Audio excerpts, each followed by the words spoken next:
We saw your...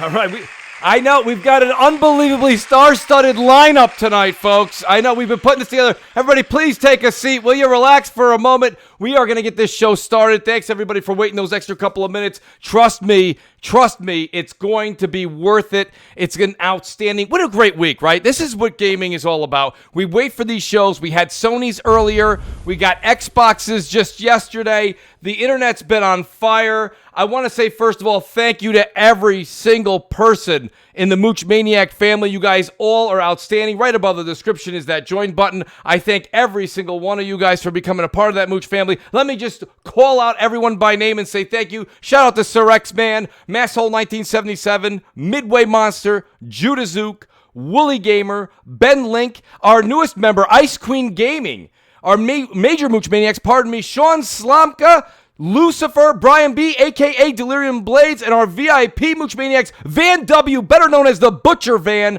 the great Marty Bison, Rich Kreischer, Rated D Demonic, the great Biggie2316, Doggy Dog 420, and Percolator 9000. And the honorable mentions that are always a key part of the program is the great Wilmy Hood, who is an outstanding person in the community, and I appreciate everything that he does for this channel and everyone we know, and forever Mooch Maniac. Long shot 316. Guys, we've got an unbelievable show for you guys tonight. I'm super excited to announce who we have on the show. Shout out to Doggy Dog real quick in the super chats. The super chat's working, thank God. Happy Friday, everybody. Thank you, Doggy Dog. I appreciate that. And Cubine Gaming, he says, Halo is an early build from January, LOL. Let's get it over with now. CrossFire, woot woot. I could have done it a little differently, but I just decided to go woot woot. And our newest Mooch Maniac, Wrath the Emperor, thank you so much for that, buddy. I appreciate that.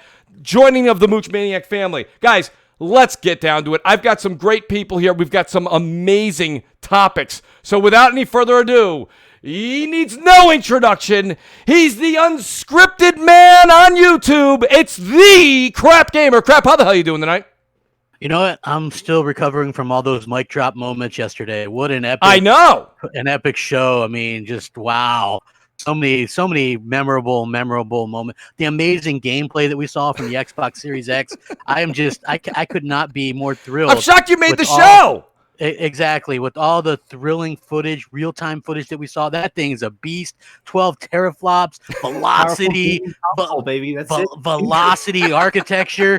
Holy cow. What a beast, man. I can't wait to get my hands on that. And just judging by all the great gameplay we saw, it's going to be fantastic. I'm happy to be here, man. What a great time to be a gamer. Man, Xbox is the best box. Let's go.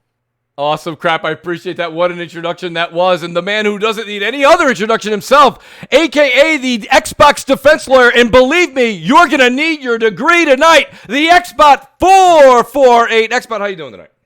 What's going on, everybody? And I don't know what you're talking about for tonight. I think I have a pretty smooth night on my hands, man. Everything kind of speaks for itself there. I am hyped for gaming in general. I can't wait to discuss this show. Let's just hope. Listen, and you know, Xbot, I didn't leave you hanging here alone. I do believe you will find somebody on the panel tonight that may have your back when it comes to Halo. So let's just wait and see how that ends up. But without any further, I got Gaming Forte. Forte, not even, I used to joke around say that Forte's on time. He's not on time. He's early. Okay? He's early. Forte, it is always amazing to have you here. How are you tonight, buddy? I'm good, man. How about that show last night?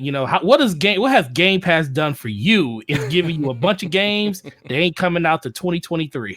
But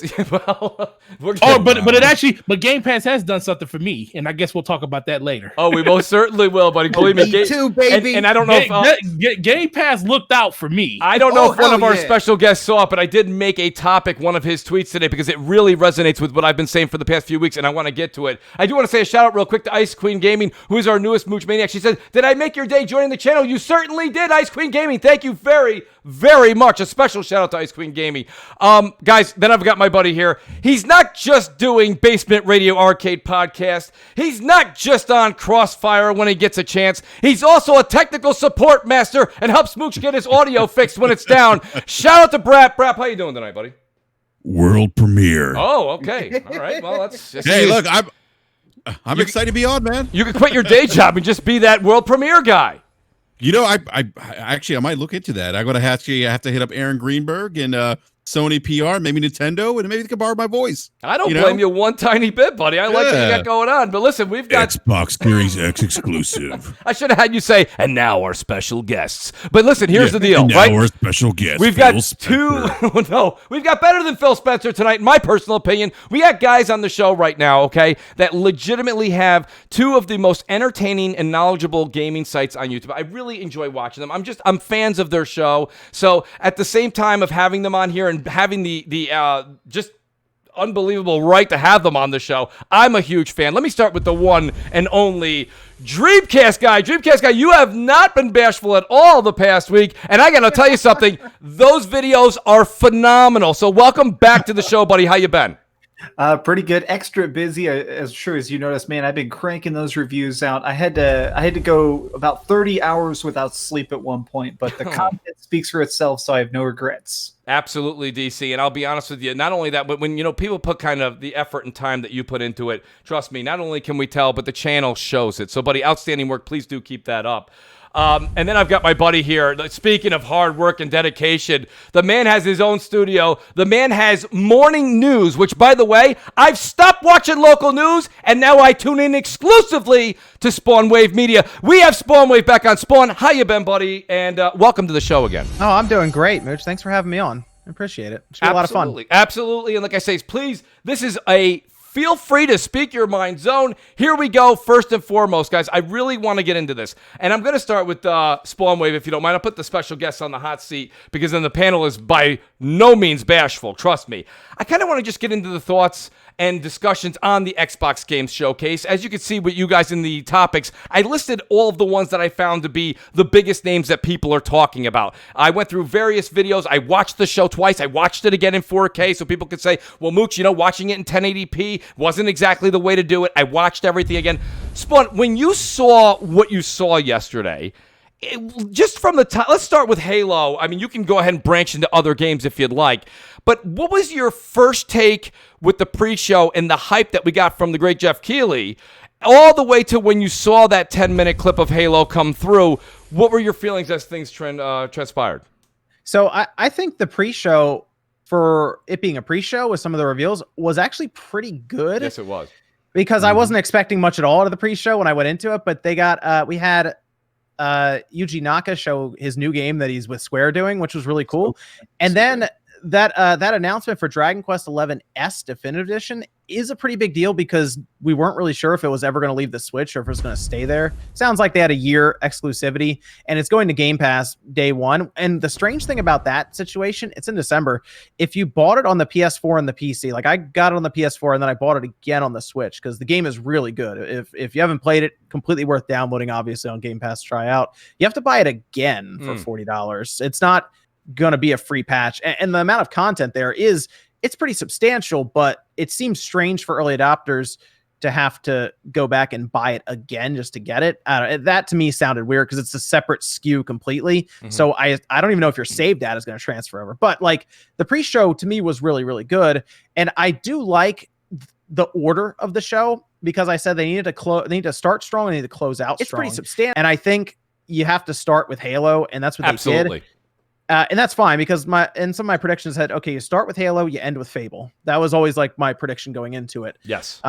And unfortunately, like Halo started out okay, but the problem I ran into is when they actually opened up to the world itself, I didn't get hit in the stomach with like a next gen feel out of it was my problem.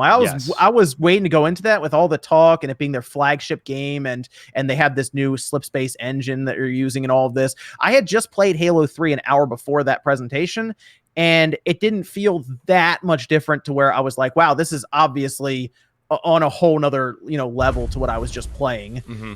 And I didn't get that feeling out of it. I do like some of what I saw there with that game, but visually that wasn't what I liked. I liked the look of, I guess, it going back to more regular Halo. Like, it feels like a cross between Halo 1 and 3, which I like, because I didn't like 5. Some people like 5, didn't like 5, didn't really like 4, but I still play 3 to this day. Like, I play it almost every day on PC now because they dropped it there.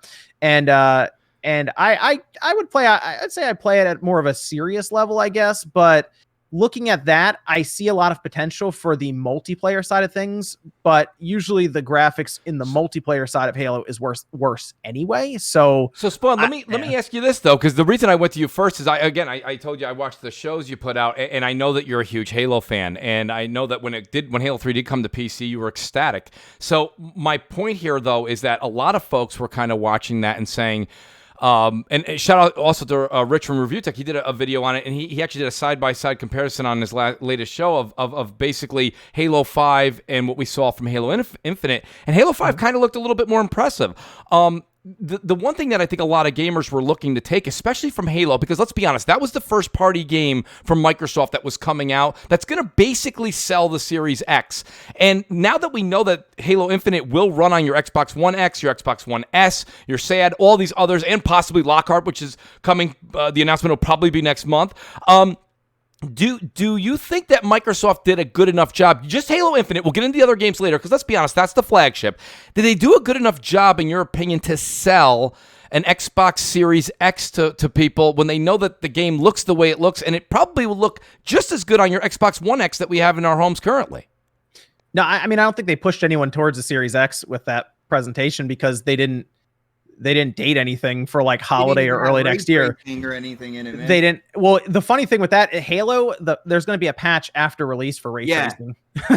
So it's like, all right, I mean, I guess then. So I was pretty sure Forza at least would be there. And look, car games always look really good. Like constantly. Like, so they could put a car game out there like Forza, and obviously Turn 10 is going to put out a game that's going to look almost like real life. And with ray tracing, basically the effect where, they make it look like somebody came through and polished the floor just before everyone starts walking back and forth on it in that trailer. That, to me, this presentation wasn't great for pushing people towards a Series X. Yes. But to me, Microsoft doesn't even really care as much. They just want to sell you Game Pass. And that's why I think we saw like 23 games, and they're all on Game Pass, because they're like, we want to sell you the subscription. If you want to buy the box, that's cool. But like, we want to sell you the subscription. How do we do that? We got to show you too many games so that you feel like it's worth the $15 a month. No, go ahead, Xbox. No, if I can real quick, in terms of like selling people a Series X and stuff like that, what I think happened with the Halo demonstration, with them kind of, trying to pull back and bring in like Halo 1, 2, 3, kind of like that feel, that ambiance, that environment. I think that there are a lot of old school Halo people that will invest in a Series X when it drops for that game. Now, for people who never touched an Xbox or went PS4 this generation or whatnot, and they're just looking to see in terms of exclusives, I can't say that demonstration did a lot to get them over to a Series X. I will say when it comes to this demo, I think the environment looked really good. It was really dense. And yes, there was pop-in, and I was ready to go off on Twitter about the pop-in because, when Sony, they were touting the SSD, and then I saw Gran Turismo's demo, and I saw lights popping in, and I saw rock texture popping in.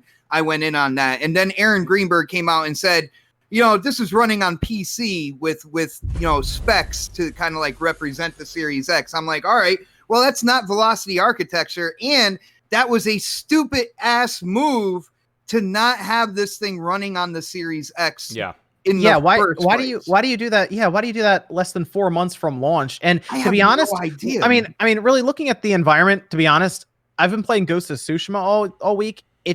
Ghost of Tsushima's environment looks better than what we saw by a good bit.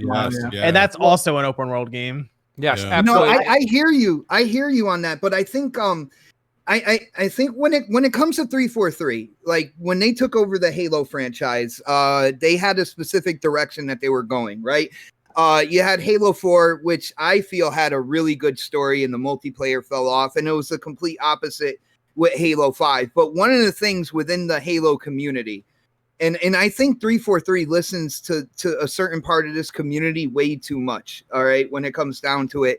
They thought that the Forerunner, kind of like the structures and stuff are way too busy, and they wanted it toned down, and they wanted more of a look like Halo 1, 2, and 3. And I think a lot of this, like the player the enemy models, certain aspects about the environment, I think this is kind of like it's a double-edged sword. 343 is trying to please the old school Halo guys while still keeping the new school Halo guys. You're never going to do that. Like that community, which I am a part of, and I am not afraid to say is probably one of the most toxic communities in gaming. And that entire community will never be satisfied. Yes, Mooch, you got a ton of bills to pay. I was just waiting for Xbox to finish this. I want to get to the rest of the panel here. Xbox, I don't mean to cut you off, but let me just shout out to all these super chats here, and thank you, Kraft, for bringing that up. Rice79 says, Jim Ryan, let the games do the talking is the mic drop. Cubini Gaming comes back and says, Xbox 448, we got your back, brother. Apparently you have another defense lawyer in the audience. Smoking Crack and Banging Strange, which is a fantastic name, by the way. He goes, here's $5 for the Halo Infinite textures. Pass this on to Phil. I'll do just that, Smoking. Thank you. Trubani Fire says, is it fair to say art style over graphics? When the graphics look bad, why not both? That's a great point. We're going to talk about that in a second. Lugo comes back and says, Digital Foundry, there are open world games that look better than Halo Infinite running on hardware from 2013 and under 2 teraflops, which I believe we just heard Spawnwave say basically the same thing. Gamers Play says Digital Foundry confirmed that Halo Infinite is running on PC with UE4 assets, a build from January. Smoking Crack and Banging Strange is back again. Says, tell me why, Xbot. Is this a simulator, a 448 simulator? I apologize, I don't know what that actually means. Cubini Gaming says Halo Infinite trailer looks better than the gameplay, and it's the same footage. Makes me wonder how old that demo really is. Surex Man in the chat says, I am extremely happy that we have more adult games that are single for my beloved Xbox. Surex Man, great point. We're going to get into the diversity of games shortly, right? They did do that. PlayStation Inquisitions here with Microsoft should have waited until they had more competent build before showing it off, since this is supposed to showcase their new hardware. That's something that I think I agree with PlayStation Inquisition, but at the same time I have to come back and say, time is of the essence. They had to show something now. Rice79 is back and says, thank you, Mooch. Microsoft announced they'll be patching an XSX missing T-flops along with Halo Infinite's missing ray tracing as DLC if you agree to sub 2 Game Passes for 24 months. Treboni Fire comes in with an outstanding super chat. Thank you. He says, who cares how old the demo is? They pushed it back a month, so no excuse. Face facts, Xbox is no longer in the console war. They are doing their own thing for better or worse. That may be the statement of the night. And One Bad Mother's here, and he says, stop with the resting brute face. Gameplay more important than graphics for hardware Halo fans. Both brands offer great values. Great, by the way, values for different reasons. One Bad Mother, I see where you're going with that. And don't get me wrong, that is an outstanding Xbox Kumbaya candle that you have lit there. But at the same time, we are in the generation, and I will go over to Dreamcast real quick. Dreamcast, you had an outstanding video too yesterday, and you basically said, listen, I liked the show. You said the show was good. I think me and you were on the same page for a lot of your video. I also thought it was a very good show, but I thought that Halo's showing was just a little subpar for what we were expecting out of the Xbox Series X's 12 teraflop monster. That's my thing. So I even did a follow-up today, basically speculating and looking at a bunch of the interviews they've been doing over the last 24 hours, because developers keep claiming this is a super old build and it needs to be on PC and we can just throw all these things in and updates. And this is a 10-year plan. So it makes it sound like this is probably going to be a games as a service project. Yes. And they're just going to throw it out there. Like at this point, I think that the developers are just trying to get it launched. And I honestly, I hate the excuse that we keep hearing again and again, which is it's an old build. Because you know what? Every demo is an old build. That's how games work, is it takes a couple months to even cobble together a demo. I get that. My thing is, this game's coming out in probably 3 months. Like, because in 3 months, it's going to basically be the beginning of November. The leaked or the rumored release date is November 13th. Am I really supposed to believe that they're going to completely repair this game in 3 months? It's hard to believe, isn't it, DC? Yeah, it's just, I mean, the fact that there's hairless gorillas that look like they're on the Nintendo 64 running around, and I'm supposed to think that this is going to somehow like get thrown together. I do want to say something sympathetic though. We're memeing on this. I've done about 80 mean tweets towards this stupid game in the last 24 hours. I do feel bad though, because think of the 1,000 people that are probably working on this game, from community managers to project heads, and that one stupid gorilla screenshot is all anybody shares. You know, like that one picture, every single thumbnail is that bored-looking brute.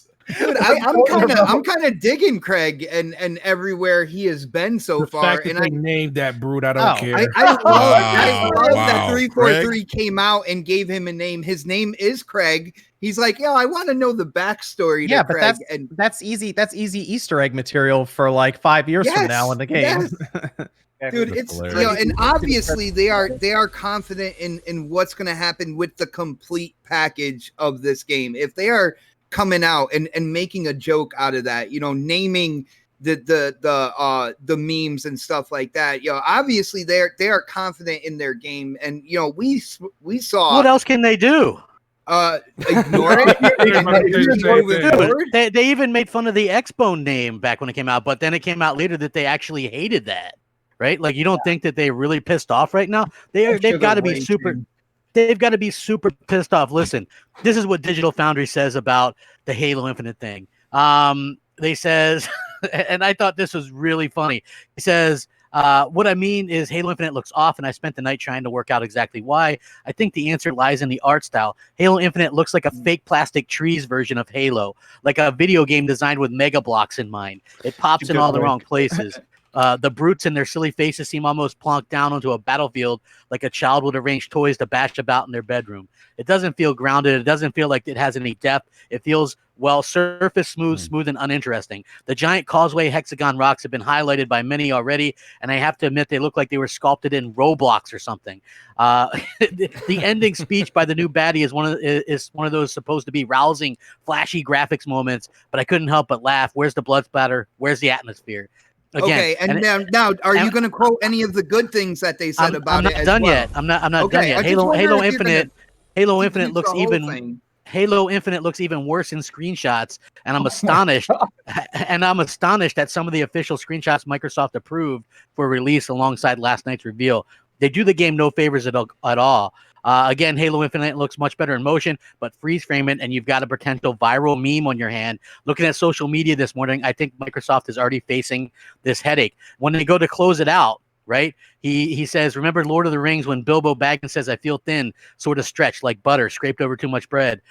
That's Halo Infinite, a game that must look okay on an OG Xbox One, PCs up and down the specifications list, and ultra-powerful Xbox Series X, and when streamed on a phone. No matter how much I want it to be, Halo Infinite is not about selling Xbox Series X, it's about selling Xbox Game Pass, and its art style is just fine for that, but it's not fine for me. Now, this is my problem with this. This is your flagship franchise. This is the game that's supposed to bring Halo back. Right? We all, like, Master Chief Collection was a complete wreck for years. Halo 5, a wreck. Like, people hated the campaign. They hated that. The multiplayer, yeah, it was good by the end, but it didn't launch with a whole bunch. This was supposed to put Halo back in the map, and now we're saying, hey, it's now games as a service, and they're going to do what they did to Sea of Thieves, throw it down like early access in Game Pass and just add to it later.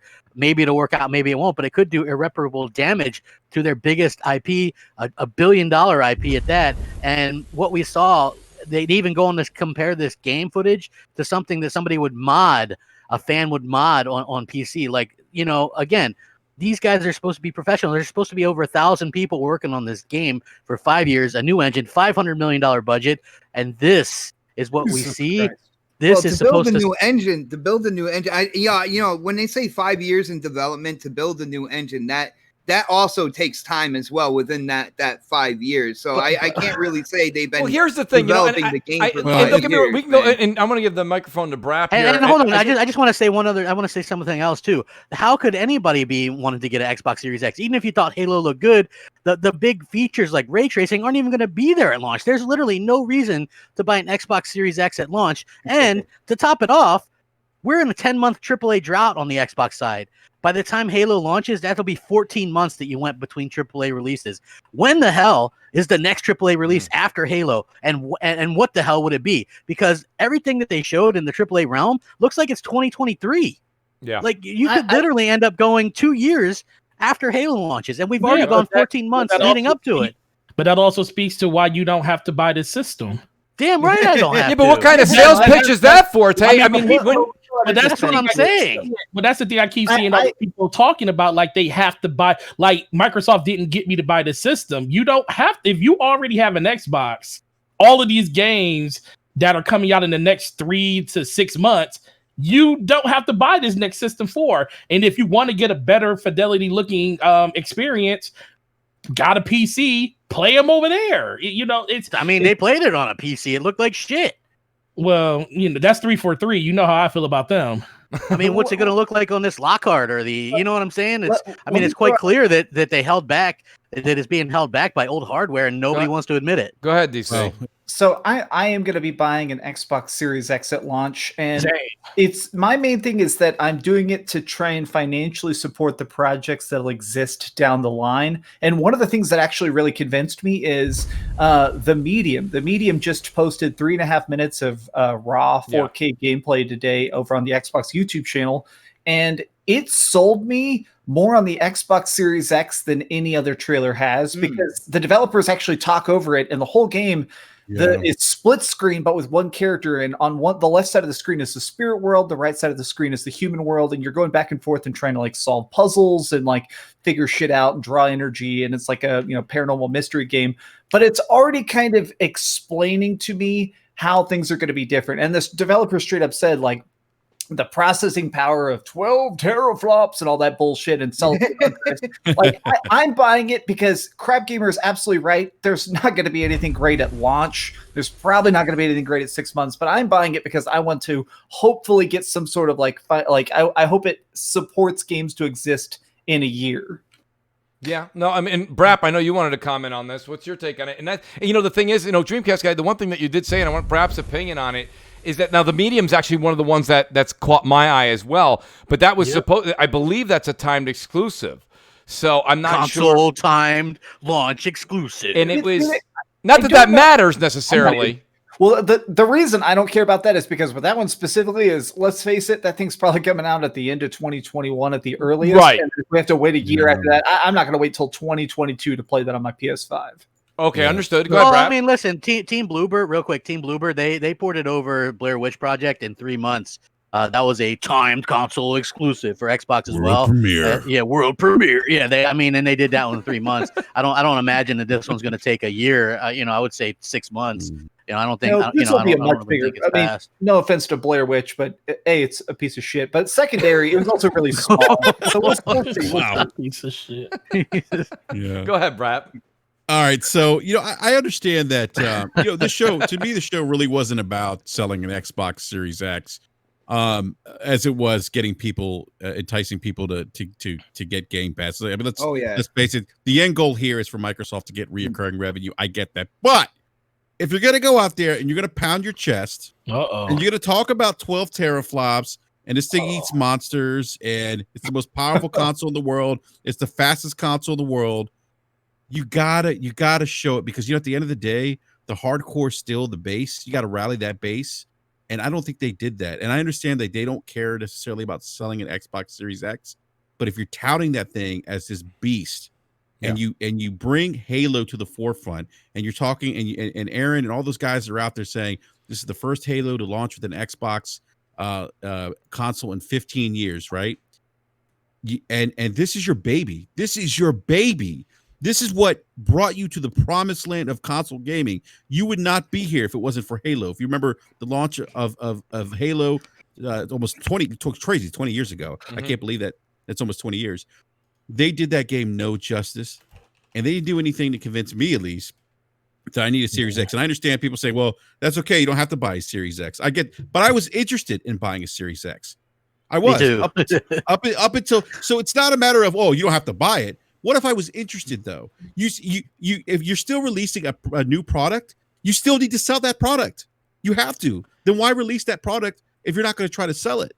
And I don't think they did a good job doing that. And to me, like, Halo is near and dear to me. Like, that is, I mean, I have so many Halo experiences with friends, you know, that I made friends on Halo 2 that I still keep in contact with, you know, over the last, 17 years. Like OBM, One Bad Mother's in the live chat. I met him on Halo 2 on Xbox Live. We still talk. We're friends. We game together. That game is near and dear to me. But to see what they showed was just, I just couldn't believe what I was watching. This is your baby. Like, this is the gem of your first party. And to just show that way, like, it just makes me question, like, what's going on internally. And I have heard some things about 343 internally, that there's some challenges with, developing. Essentially what I've heard is two different designs for the Xbox Series X and the older Xbox. And it's much harder, for what I'm understanding, than what people realized internally at 343. And there's, for what I'm understanding, there's some disgruntled. Well, think about it, Brap. The reason I think you would get some kind of disgruntled activity, if that rumor's even true, is, first of all, 343, one of their first tasks was the Halo Master Chief Collection, which just was and I'm not going to say that it was kind of like Apollo 13, right? It was a successful failure. At the same, you have to understand that was a lot of work and a lot of burden on their shoulders to make that thing. I can remember a reality. Me and Mooch playing the Master Chief Collection when it came out. The achievements wouldn't even pop. No, nothing. You couldn't even get in a multiplayer game. It took like half an hour to find a game. They left that game for 3 years until they're like, well, we don't have anything for the One X. We might as well upgrade these to 4K. You know what I mean? Like that to me, it doesn't even work for me in Game Pass still. I have to on PC. I've installed it, uninstalled it like 3 times. Yeah, I've had a bit of issues. But it works on Steam for whatever reason. But like, I guess my point is, even if they're selling services, and I don't know if it was Dreamcast guy or Spawnwave that said this, but like, if it's like a situation where they're going to show us and they figure, oh, we can patch it later, we're going to throw it in Game Pass like CFDs. I'm not okay with that either. If I'm paying, whatever the case, I'm not paying it right now, but I might eventually will, up to $15 a month. I don't want you just to dump games into Game Pass and say, hey, you know what? It's okay because you got 200 other games you can play, and we'll get it right eventually. We'll patch it. It's in there. If you want to play it, you can. We have all these other games in Game Pass that you can try out. I don't want that. That's like, to me, that's like the $2 like remember Blockbuster Video, Mooch? When you sign up for the lifetime membership and you get the $2 Blockbuster videos that they threw in the bin. You get those for free. I don't want that for a Game Pass. That's the thing. And you know what? Listen, I want to hold the Game Pass conversation because I do have it as a topic tonight. And you know what? Now I can say Spawn, I introduced him to the show. Spawn actually tweeted it out. So we're going to get to that a little later in the show. I won't end the show without getting to that topic. I do want to hit up some of these super chats real quick, and then I'm going to switch to, it's a different subject, but it still pertains to exactly what we're discussing, which is the other games that came up in yesterday's showcase. Real quick, shout out to Cocoa Puffs. He says, so basically Crap Gamer was right all along, and Xbox let us down again since 2013. Hey, at least they are consistent. Rain comes out and says, it's sad when we're comparing Halo to Bugsnax. Has Halo fallen that low? This is a travesty and should not be tolerated. Xbox fans deserve better. PlayStation Inquisition says, Spartan Dong's out for Hombre, which is, thank you for bringing that back, PlayStation. Eric J, great to have Eric J here, podcasted to him last night on Brap. He says, let's stop with the excuses. 5 years, biggest franchise at Xbox. No reason after showing it shouldn't have left a definite stamp instead of more questions. Eric, always the man of logic and reason. Thank you. The great Sin Vendetta. Shout out to Sin. By the way, I've been gaming a lot and hanging out with Sin, and Sin was so excited. And me and him had such great conversations the past 7 days. He says, Mooch, I've got to give you credit where credit's due. You called a lot of this show, but at least I was right about the Obsidian Third Project. Avowed being announced. By the way, Sin, total credit to you as well. You did say that was coming, and it was that was my favorite game I saw yesterday. Rice of the Ice says, which Xbox armchair developer wants to challenge tech and hardware leaders? Sony on best hardware again. LOL. Anyone who questioned Mark Cerny. Slow-mo backslap also from Brap says, before the HGH, before the PEDs, I didn't get nearly as much slander when I started in ET back in '84. He's quoting Craig, the great Craig, the brute head. So thank you so much for that. Appreciate that. Sir X-Man says, I think a vacuum salesman can do better than Phil. Sir X-Man, you can see, is a little upset from yesterday. Gruda Legend says, Mooch, can we start a campaign with Microsoft to drop the first 3 Fable games as a bundle till the new Fable drops? Outstanding idea. I was also interested in that series, but never got to play them. Valentin with an outstanding super chat. Valentin, thank you so much. He says, why isn't Microsoft making games that rival multiplats and exclusives such as BioShock, The Last of Us, God of War, Uncharted, etc.? I want more amazing games that have become reviewed by gamers and critics alike. Thoughts on that? We will discuss in a minute. I am LMNOPO says, where's the food analogies in sports? Crap's on fire. He always is. True Witty says, I don't think the talent of Microsoft can handle Halo. I think Halo got too big for Microsoft to manage 1,500 devs on it, and it looks like that. So X-Man back and says, they need to fire the 343 and hire the Crisis team to handle the next Halo if that fails. Give them the kind of money they're going to make in great Halo. So, I mean, guys, outstanding, and thank you all so much. And Mr. Miracle is here with PlayStation needs to triple PS5 production after yesterday. Mr. Miracle, that may be the case. So really quick, guys, just moving on to another subject, but kind of staying on our main topic at hand here. There was a bit of other showcased games. Avowed was one of my personal favorites, but State of Decay 3 showed a great trailer. Forza Motorsport, a little bit surprised, guys, I'm not going to lie to you, that we didn't see any gameplay. We haven't had a Forza Motorsport in years, and that's in early development. Everwild, you know, I saw a lot of people doing videos saying Everwild looked outstanding. Here's the thing. If it was a Saturday morning cartoon, it looked like a great promo. As far as a game, I don't know what it's about yet. So, you know, you guys have the list in front of you. You guys have all done shows. I'll start back with Spawn. Spawn, what did you think about the other games that, you know, everyone's so focused on Halo, rightfully so, it's the flagship. But what did you see from the others? Did you see some sort of a silver lining or a light down the end of the tunnel? And the other thing I have to ask you is what Crap was saying earlier. If these games aren't coming out till 2022, 2023, you know, we've been waiting since 2017 for a new AAA IP. That's a long time to ask your customers to wait, even with the great service like Game Pass. Yep. Yeah, I would say so. Obviously, the light at the end of the tunnel is Fable. That's what I would go with. It's going to be a while, but at least they finally announced it. It hasn't been a great secret anyway. I think everyone pretty much knew Playground was working on it. So yeah, that wasn't even that. Oh, by the way, one more thing. That shouldn't even have been one more thing. There should have been something that nobody knew about as one more thing, in my opinion. Yeah. But what would have been really interesting is if they had the Initiatives project there as the closeout, but yes. Maybe they're saving that for September or something, or who knows, maybe next year they'll show it. But that I'm curious as people's confidence in that now after seeing some of the stuff here at this show. Let's see. I guess. Well, I'm a big Psychonauts fan, so it was cool to see. Psychonauts I was impressed. Yeah. I was also impressed.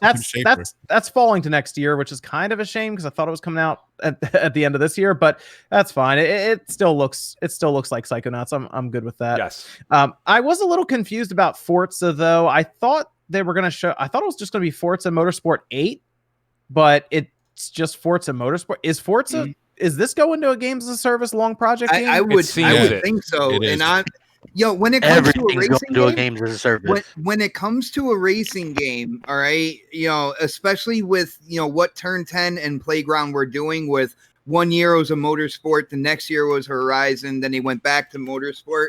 I am actually welcoming more of that games as a service when it comes to motorsport. You go in and you add tracks in. Of course, they're gonna have car packs, stuff like that. I'm actually down for that. I'm digging that. Well, here's my concern with that. With a lot of these racing games, they get delisted after a while, right? I remember where there was a big thing about Drive Club and then Horizon 2. And a lot of that has to do with like licensing deals with these car manufacturers. Does that mean that with these games as a service games, if it's a 10-year project, cars would be pulled and then added in, and then that would be easier for them to do? years? Yes, that would be easier for them to do. I would assume, right, Spawn? Yeah, that'd be a shame because maybe there's a car that I really, really like and it gets pulled. That happened with Grand Theft Auto Online, where it turned out that they paid like 2-year rights for a lot of these songs because they thought, okay, this game's only going to be popular for 2 years. And they're like, oh, we're not. Now they're trying to relicense it, and they're like, oh, so they like cut out some of the radio stations straight up. Because so with Everwild, I was confused why they didn't show anything with that as well. But in an interview afterwards, Rare says, and this is a game that I don't think is going to come out for a long time. Because they said the reason they didn't show any gameplay is because they're still working out the gameplay ideas exactly. What the hell is it? So basically, they don't even know what so they don't know what it is. Exactly, Forte. That's why no one else knows what it is. Or they could be, they have a couple different things when it comes to gameplay mechanics, and they're not. No, they don't know. They don't know. Like Anthem. When a developer shows you their face, you believe it. There was that rumor, or there was that leak from Anthem where the people that were working on Anthem had to watch the E3 presentation because they did not know what the game they're working on was supposed to be. They literally had to watch a CGI trailer with the crowd. That game. I remember that. Oh, the name of that game's pretty Anthem, good. huh? Oh, I'm working on that. Like, literally looks really good. Robots that fly? Well, shit! Somebody fucking learn how to fly. I have confidence in Obsidian for Avowed. That again probably won't be out for a while though. So they showed us 20 seconds of that. Yes. And I have a lot of confidence in Playground Games to do something with Fable, but that is also like a 20 second trailer that'll probably be what we think 3 years out. Probably. At least. Yeah. So that's I assume the next game that's going to be up, maybe Hellblade 2. Like that actually comes out. Well, that was another huge disappointment. You know, we got to kind of bring that up and put show that. Anything. That was unbelievable. You know, everyone said that. You know, we saw and I call it a CGI, guys. Call me old school. If you want to call it an in-gen, what is it there? In-engine, like, right, whatever it is. Like, if one of those, like, cutscenes that they showed at the December reveal, that was cool. That was a great move for them. It was an unbelievable stunt to do. They caught everybody off guard. But you were really wanted to see the progression. Didn't you not want to see the progression of this game? And to see that they only were going to release a small snippet of Iceland, okay, and where they're actually deciding to film some of their scenes. All they did was announce that they had like a video documentary about like you know, where they went to research the land in Iceland and stuff like that. Like, don't get me wrong. No, that in Xbox. Don't get me wrong. I'm not. That's a very I have no cool. idea why they had that in the show. Right. Exactly. Very cool to offer that in addition to. But we've got to see some gameplay, right, guys? I mean, not seeing Hellblade. We just heard from Spawn say the same thing that we've all thought, and now we know. I mean, the games like Everwild that are in pre-production, and you've got State of Decay 3, which is in pre-production, Forza in pre-production, Halo Infinite, games as a service. I mean, it just seems like Avowed is, you know, pre-production. Psychonauts, something that's almost done, still delayed till next year. Again, what I'm trying to say here in short is too. I mean, right. But when it comes down to it, I kind of want to take. Can I just take the panel real quick because everybody does YouTube here? Can I just take you guys all out of your YouTube seats for a second? And I want to bring everybody back to where you were 15 years ago. The excitement of bringing the world premiere of Mooch's Thoughts. My point is this: when we used to go and make that purchase of that video game system, okay, for me the one that comes to mind all the time is the SNES. When I was a kid and I brought that home, to be able to pull the console out, see the new controllers, be able to pop that brand new game that my old console A couldn't play, and B was just the game that I've been reading about and basically drooling over to play for the nth amount of time. My question is I don't know, as we approach next generation, I feel that with Xbox, and it's not hating at all. It's actually my heart's out there saying, what am I supposed to be excited for when it comes to the PlayStation 5? I'm not saying you guys have to like the games or not. I'm just putting this out there. when you come home, you've got a new controller with new features on it. We don't know what they do yet, but it's still new. It's going to have that new smell out of the box. It's just great, right? Then you're going to have games like Deathloop, third-party exclusives that are fun and going to be available right away. Godfall, okay? You're going to have, you're also going to, there's supposed to be some other first-party rumored game coming from PlayStation that's a multiplayer game. You know, you've got all of these. You've got Ratchet and Clank. You've got Spider-Man Miles Morales. So, again, taking that youthful Mooch and bringing him to today, what I'm trying to portray to you guys is that I still have that new console excitement for what PlayStation's providing this November. And when I go get my Series X, because I'm buying one with basically the same ideas that Dreamcast guy said. I kind of feel the same way he is. That's the same reason I'm purchasing mine. Is I don't know if when I get home and after I unbox it and I play Halo for a few hours, I don't know if I necessarily will stick around as long as when I pull out that PlayStation and I have 4 or 5 new games to play that are just absolutely mind-bending, and they're also taking you into different genres and different directions with your with how your fantasy wants to play out in video games. So, I mean, do you see where I'm coming from, guys? I try to look at as not just the YouTubers, but Mooch, I don't know if young Mooch in today's kind of like era would feel the same way moving forward, by the way. And you know, I have kids and we're gonna, you know. But what are you excited about, Xbox? What's your excitement when you bring home the Series X from what you have right now, besides Halo Infinite? And by the way, you could play that on what you have right now. Oh, okay, but will I be able to play it on the performance level and stuff like that? Yo, I'll let you know what my kids are excited about when it comes. Play it on Snap's PC, man.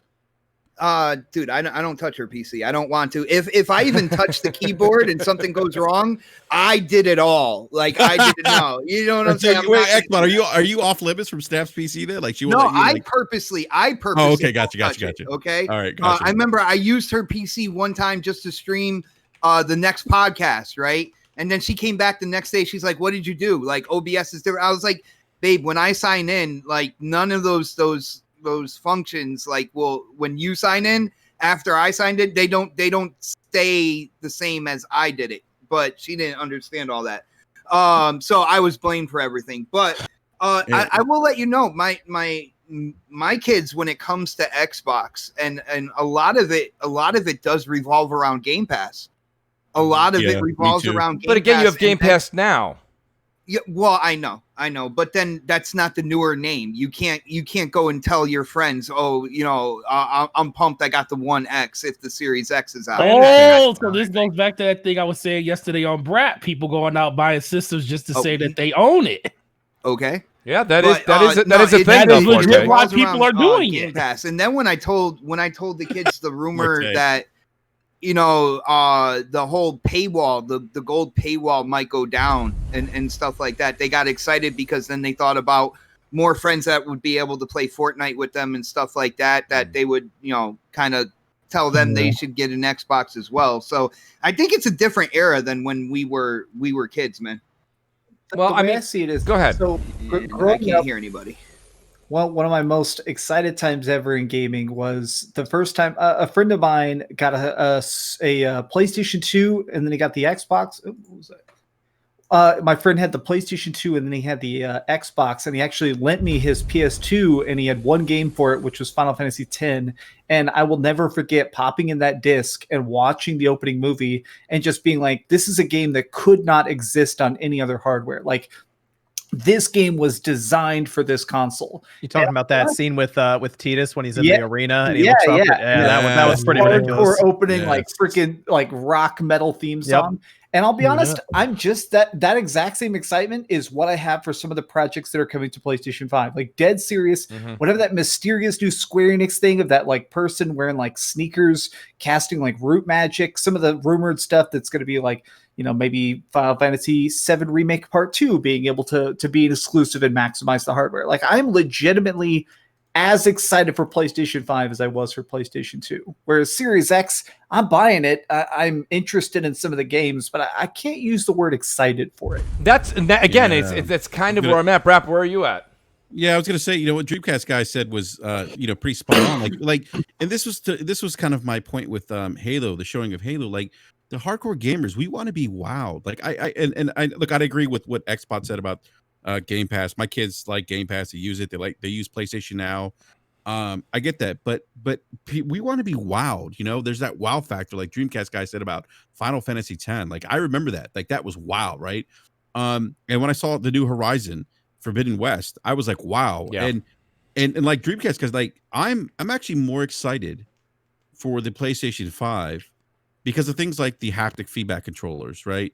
Because of not and big shout out to my man Optimus Code, who always says he says, you know, hardware's great, but talent of the developing studios, yes, resources and time, money, whatever, that trumps everything. And look, let's face it, Sony has a very, very, very talented core of first-party studios.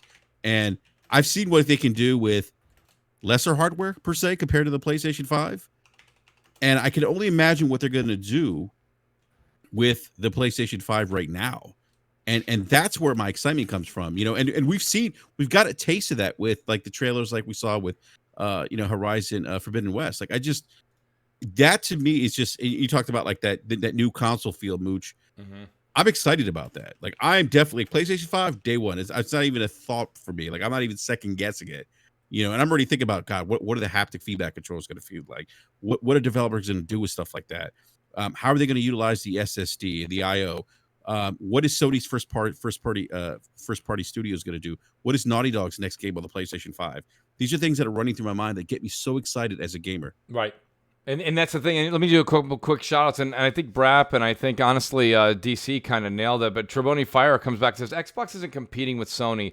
They lost. So just stop hoping for AAA games from Xbox. They told you before and now showed you what they're about.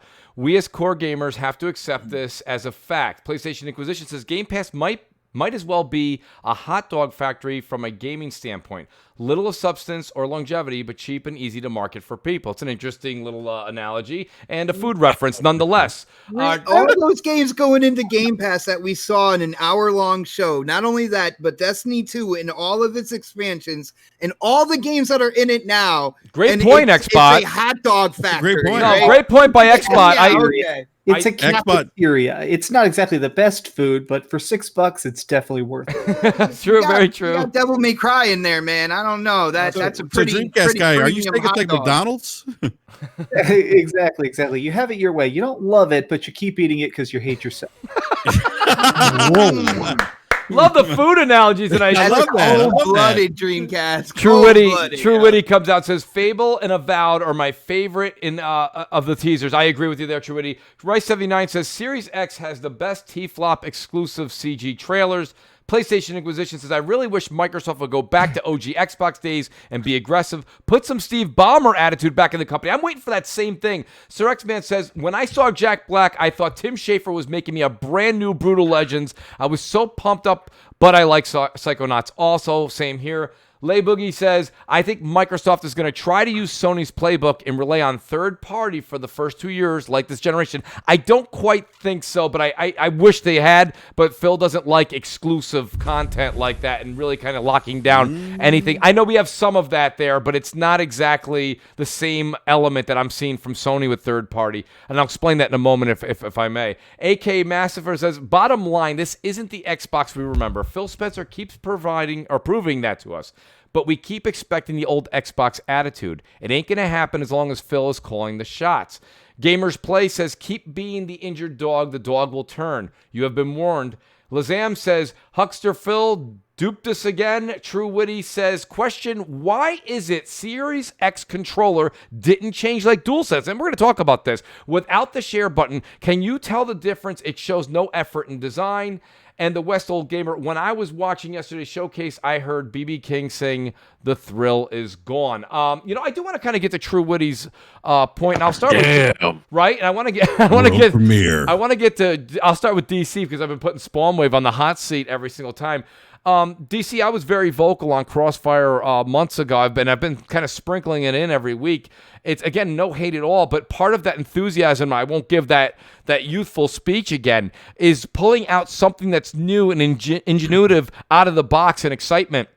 Here with Sony again, we made such a big deal with the PS4 and Xbox One, right? Everybody said the 360 controller was technically the best controller of all time, yet Microsoft seemed to do things to it to make it even better. So when people say, Mooch, listen, the Xbox One controller is perfect, there's no need to touch it. If we were doing that, we'd still be driving the Model T because it was better than the horse. My point being is that you have to continue to move forward. And with Microsoft just putting different rubber grips on and adding a share button, which is, really 2013 kind of news, I felt that was a bit slacking on their part, and I saw Sony's going to do something and take the share button. Now they have a creative button, and only God knows what that's going to give players an ability to do. And I'll give you an example.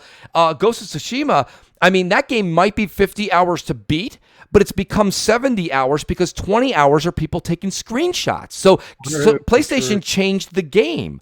So what I'm trying to say to you guys is that I kind of feel what Truity's making a good point. Moving screenshots. Right. Well, that's what I'm saying. I mean, what do you guys think about that? It's incredible. I mean, honestly, the thing that they've been able to do. Plus, there's all kinds of patents that they have now where you're going to be able to share different things, and they've taken it to the next level. Like, I remember when the share button was a thing at first, people were like, hey, what's this? And now, it's like one of those things where, everybody has to have it and everybody wants to share it. And I think the create button is going to be the next big thing in gaming. And, people are kind of underlooking it right now. And I'm sure Microsoft will try to do something similar a year or two after that. Cause they used to do something too with the Upload Studio. Remember that? Yeah. Yeah. I think the only thing that's rumored and leaked that I'm nervous about is there's some patents that have been revealed by Sony where there will be a microphone in your controller that's always listening, but it's always listening, so who gives a shit? My concern is that there is apparently, if you get stuck on a level and you're dying over and over again, you can be like, oh, I'm stuck. It will pop up a screen apparently, and one of the two things it'll do is it'll algorithmically hear you asking for help, and it will say, I can help you out for like 50 cents. There's literally going to be a microtransaction tip line built into the PlayStation 5, or it's been designed. Who knows if they'll implement it? But so I've been talking a lot about the PlayStation 5 on my channel over the course of the last couple of months. And yesterday, while I was streaming the Xbox event, I had this like Microsoft dude coming at me being like, Jesus, bro, like you're just blowing Sony all day. What's so great about them? And I think what people don't understand is that Sony, all they do is they put talented people in a room together. Because when you think about it, they're not really designing a lot of these games. Their first-party studios are, but it seems like this is mostly just Sony's real talent is putting these people together and then giving them enough room to make something like Infamous or Ratchet and Clank or Ghost of Tsushima. Like, I think that's the thing, is that I'm super excited for next gen hardware-wise and software-wise because Sony is just really good about giving them the space to create. Yeah, no, and but Dreamcast, I guess I'll ask you, like, what is that do you have a concern from what you're hearing with the chat, the super chats? And I'm not just reading them, I'm actually taking these notes down, and I mean, you can see that there's a bit of concern as moving forward. And the one thing that I've always said, and guys, everybody kind of chime in when you want on this, is I've always said, and I'm not pointing at one person, I'm talking about the whole group, Xbox sometimes seems to me to have a bit of a leadership problem. And I'll give you an example, and guys, please do correct me if I'm wrong. But Yoshida actually was presented way back in the day with footage of gameplay on the God of War, before the God of War that we know, right? And he said, no, I don't like it. Scrap it. Start again. I want it done differently. And, when we look back at Phil, and I'm only pointing to Phil because he's the head right now and he's the one that gets most of the headlines, but I'm sure there's more than just him to say. But when he came out and said, Crackdown 3 is looking good, we've got plenty of footage of him saying it, playing it, we've seen him. And then Crackdown 3 comes out and it was the way it was. You wonder, does Microsoft, even though they've really focused on games, do they still have a lot of this hands-off approach of letting people just do what they want to do? Is that the right approach? Because I'm not seeing it in the quality of games. And if you don't believe what I'm saying, we all saw what we saw in Halo Infinite yesterday. As Phil said in a quote, I'm quoting him in the wrong dialogue, so don't take this the way I'm saying, but would you ship that? Like I don't know if I would necessarily, if I was the head of Xbox, if I saw that build 3 months ago and I said, when I'm putting this together, this show, the Xbox Games Showcase, I don't know if I would have been pleased with the heads of my developing team at 343 if I saw that as what I had to present as my flagship moving forward.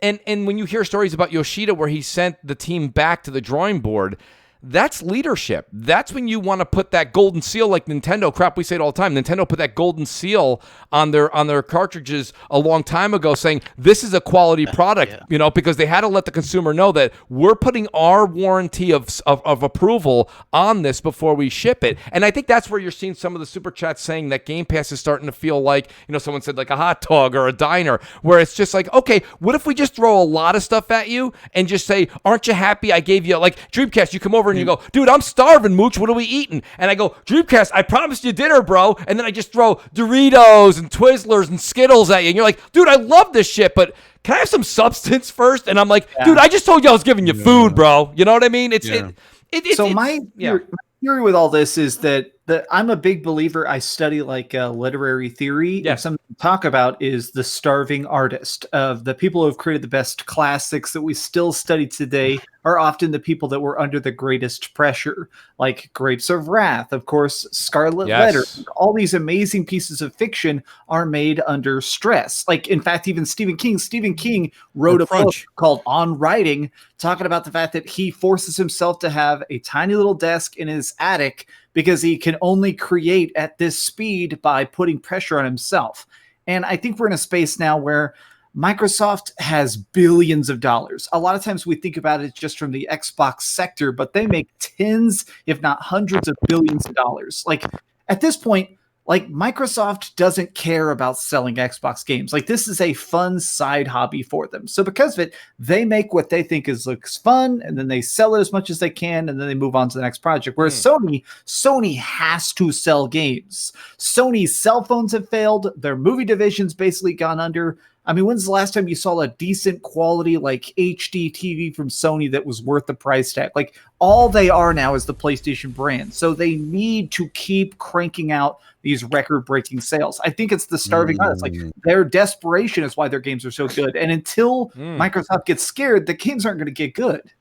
We all do react. And Brap, I'll give you the mic, but just to add to that, we do all react and perform much better under stress. I don't mean stress in a wrong way, but I mean, you know, when you're cramming for a test and you study hardcore, right? You end up doing a little bit better than when you kind of got your feet up on the desk. You're like, I read the book a couple of months ago. I'll be all right. Right? So go ahead, Brap.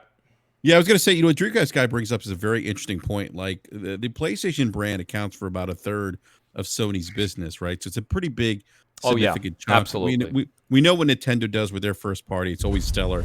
But it's interesting, what Dreamcast guy is saying is, like, Microsoft is they're Azure the cloud-based company now. Like, that when Satya took over, it was all about how do we feed revenue into Azure. And that's what Game Pass is, really, if you think about it. Game Pass and xCloud. And I think what Microsoft is doing, and, you know, I've kind of been, I still, over the last 24 hours, have been digesting what I saw yesterday. But it almost seems like they're putting, like, their strategy of services ahead of, like, showing us, like, really exciting, compelling game experiences. You know what I mean? Yes. So it's like, you know, it's like, I think Forte said earlier, you know, they just showed us a bunch of games that are going to be in Game Pass, and that's great. But even those games they showed us, there wasn't anything there that made me say, oh my God, wow. You know, there wasn't any, and even, like, you know, and so I think there's a couple really good looking games in what they showed yesterday, by the way. No, they were some, I'm not going to say I did say wow to, like, the title absolutely sucks, but the gunk was one of those games. I don't know about the gunk. I mean, that's cool if you think that, Xbox. But what I'm saying, I think you're seeing, like, two different philosophies. But I really do think part of the challenge maybe Microsoft has is Genesis. Part of the problem I think Microsoft, or challenge that they have, is they're really putting this strategy of services and gamers being at the center of the experience ahead of just giving gamers what they want. These mind-blowing experiences, and with new hardware, things that we haven't experienced before. Because you got to remember, we're the core. I mean, the core gamers. We're the ones of the early adapters. We're kind of that hub, that spoke, if you will, that branches out into the greater gaming community. And I don't know if their strategy necessarily speaks to that. We'll see. You know, like, you know, next month when they have another event, I know they said they have some more games to show, but it's different. It just really is. You really have two different companies. They're doing two different things, and I'm not saying one is right, one is wrong. They're just different. Well, let me do this. I'm going to read a few of the super chats, and then I am going to switch subjects slightly because I will be going to Spawn. Spawn, I promised you that we're going to discuss your topic. I thought it was an outstanding tweet, so get ready. As soon as I get done with these super chats, I will be coming to you. Dun, dun, dun. Right? Face23 says, after watching the show yesterday, I really didn't think there will be a huge power difference between PS5 and Series X, as some people might think. Mr. Miracle says that State of Decay 3 trailer is going to pull the rug out from folks. It's like watching a Diablo cinematic, then going into the game. I kind of feel the same way. Gruda Legend says, my fellow gamers on the Xbox need to demand more from Microsoft games first, and controller services way last. I am not a fan of people not getting epic games on their console, on their gaming console. It is a gaming console. Valentin's back again. Shout out to Valentin. And he says, Mark Cerny, in quotes, we believe in console generations. Phil Spencer, in quotes, we don't really. This is probably more significant than we think. We said we don't really? I don't think so. I think those are Valentin's quotes. Gruda Legends comes back and says, why is Microsoft sleeping on Conjure? It looks fun. A drunk irate squirrel. Oh, Conquer. Okay, he spelled it wrong. Right. Super Lucky Tales is unacceptable and blasphemy to Conquer. And then Apex Alex J says, popular to bash Xbox. I get it. Same talk every week. Apex Alex, I think, sometimes, and I see you on Twitter, buddy, I respect your opinion. I'm glad you enjoy what you enjoy. What I always try to do is I try to bring up both sides. I'm going to be buying a Series X the same way that you are. I'll be enjoying the games the same way you are. But unfortunately, I would say that my hype factor has shifted on the pendulum a bit just because of what the two companies are providing. If you're upset with that, I do recommend you take it up with Xbox. Hey, Mooch. Yes.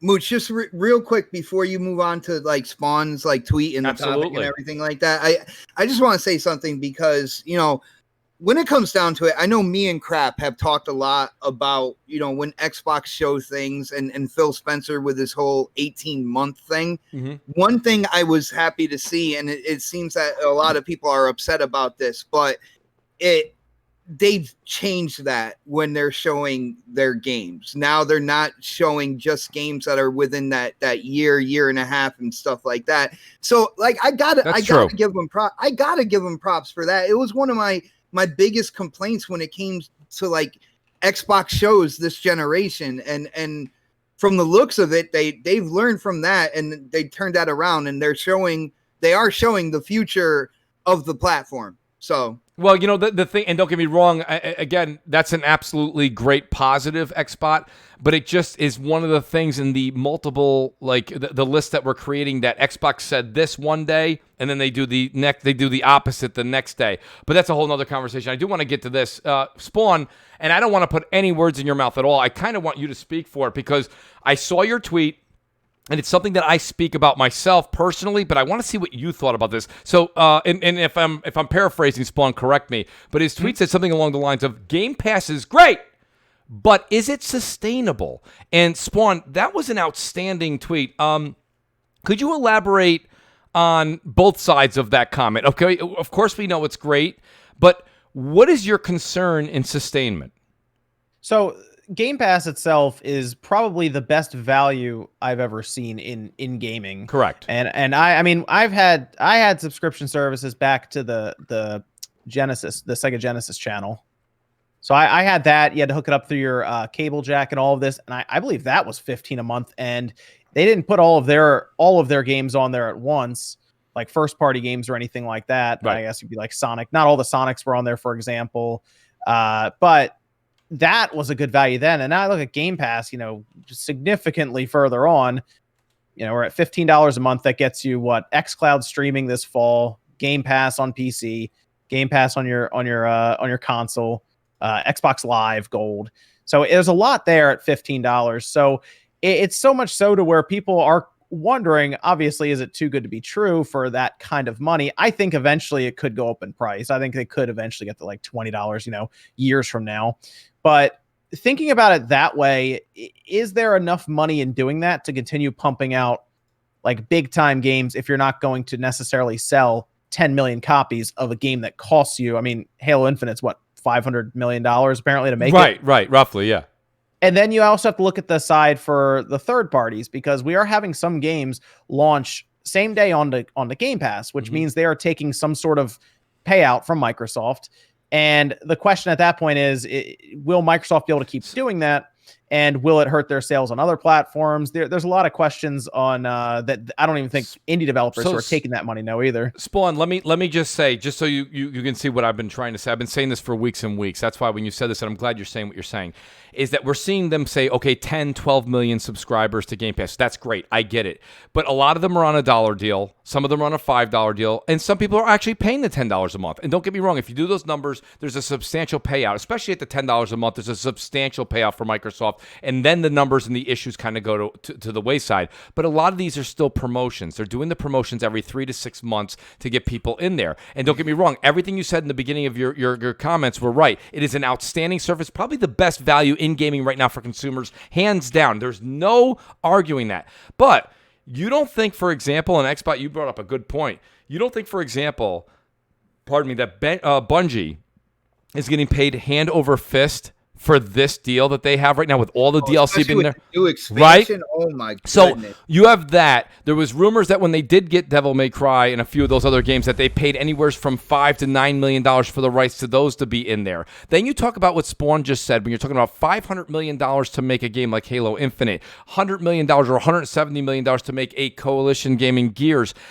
This is a lot of, and they're not asking for your $60 anymore, right? So everyone coming in for $1 or $3 or $5. And it's sporadic. When we hear it's 12 million, we don't know if it's 12 million consistently. Microsoft only announces numbers when Microsoft wants to announce numbers. You know what I mean? That's like your kid coming home from school and only telling you when he got a test over an 80. Okay? Well, how come at the end of the day you got a 57 average? You've been showing me 80s and 85s and 89s. Oh, I didn't show you the 30 and the 40 and the 62. Well, okay. So my point being is we're seeing that they're at 10, 12 million when they report it. But we don't know the dips and the dives they have when they drop down to 8 or 7 or 6 when the deals aren't in place. And that's where, Spawn, I think your point is relevant. Is it sustainable? And when you see that first-party games like everything we just listed above here, and I can go down the list, Everwild, Tell Me Why, Avowed, As Dusk Falls, Hellblade 2, Psychonauts, Stalker 2, the other games that are coming out for Fable, right? So far out, they haven't necessarily, I think people are spending it month in, month out, buying 3 months here, buying a 6 month here or there, doing the dollar deal. But I don't know if they're necessarily hook, line, and sinker like they are for like a Netflix quite yet. And it's a good thing you said that, because what do they keep comparing themselves to? Netflix. You know how many subscribers Netflix has? How many? 182 million. Yeah, so it's quite a leap from 10 million that we hear every so often. But there's still questions as to if Netflix is profitable. Absolutely. They always come out and say they're not. Absolutely. Yeah, great point. We talked about this last night on Brap Mooch that Netflix is barely making profits like right now because they're always they're always investing in new content. That should make sense right now as to why Microsoft is moving games to service based and having microtransactions and stuff in them. Then, and that was the one thing I was going to speak games as service. Another thing I was going to speak on, the biggest thing that people don't realize, because like with Netflix, you have your subscription service that you just rent and you stream movies from. With Xbox, even knowing they may not be as profitable on the Game Pass side as of right now, that's just one part of what Xbox is doing. You know, like they take Destiny for one. The fact that you get all that DLC with Game Pass Ultimate is a win, but you don't get the season pass. No, like you don't get the season pass, and we all know everybody that plays Destiny, if you stay into Destiny, you're buying the season pass. And absolutely, that's just another eye and another person that probably wasn't playing on Xbox before and decided to come over, and they say, you know what, all my stuff is over here. More opportunities for you to get DLC through Game Pass and get it for a little bit cheaper, or subsidize it some other way. And then I still think that the whole move about this Xbox Live stuff, if it ever does come to fruition where they do something with the free-to-play stuff, that's going to be the bigger boom, because you're going to see more people infiltrating the ecosystem, and the more people they got buying stuff on the micro level makes up for all the money that they're losing in Game Pass. Trust me, if they can get Xbox Live active user base to two or three times what it is right now through services like they want to, they'll make up all the money they're missing on the subscription side just through Game Pass. Game Pass is just a vehicle to get you into the service. Once you're in the service, what are you going to buy inside of that service? It's the difference. Like we talked to Matt Piscatella when he was on Brappy. He even said it a while ago. He said there is a tangible difference to people that do play games on Game Pass, and developers have said that their games have seen upticks in the buy purchase of them buying those games through that service. It may not be astronomical, but guess what? Every dollar that is spent through Game Pass and people getting those discounts on those games, the developer gets a cut and Microsoft gets a cut on it. So they're getting paid twice no matter what. So it's just a numbers game at this point. And then sooner or later, Microsoft is going to break even. We just don't know what that break even number is on top of everything else that they offer. Don't get me wrong, Forte, that was an outstanding case. And I'm not going to say you're wrong because personally I can't answer to that. But I will also say that Spawn gave the alternate to that. And everything you said holds water. And that's a great sales pitch. But at the end of the day, there are rumors that still circulate that Netflix is underwater, okay? And they're doing fantastic as far as numbers go. Well, because Netflix is doing nothing but spending. But, Microsoft is too. Yeah, they're both, but Microsoft, but see, that's the difference is once you subscribe to Netflix, what else are you buying? That's it. That's it. You're not buying anything else from Netflix. The Netflix is not getting a piece of the pie. They're not cutting, putting That's on true. an extra... an extra part of the movie that you can get for like $3 where right. So then not yet. Not yet. So there's no real reason for Microsoft to build a Ghost of Tsushima or a Last of Us. Oh no, there is definitely a reason for them to do that, but it has to have microtransactions in it then for it to make sense on Game Pass. I'm not going to disagree with you on that. I got a question for Spawn. I got a question for Spawnwave. Then, so Spawnwave, do you think that?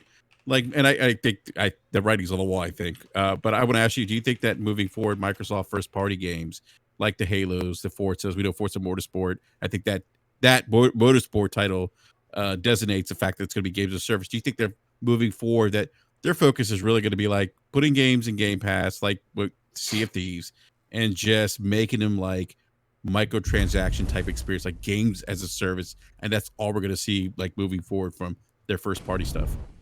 Well, I mean, I don't really know how you make Hellblade 2 games as a service. At least I'd like to say that. I mean, I guess they could surprise me. Anything's possible. I think the better question would have been the better question is hold my beer on that one. Yeah, the triple A's seem to be turning into games as a service. Yeah, the double A's and stuff seem.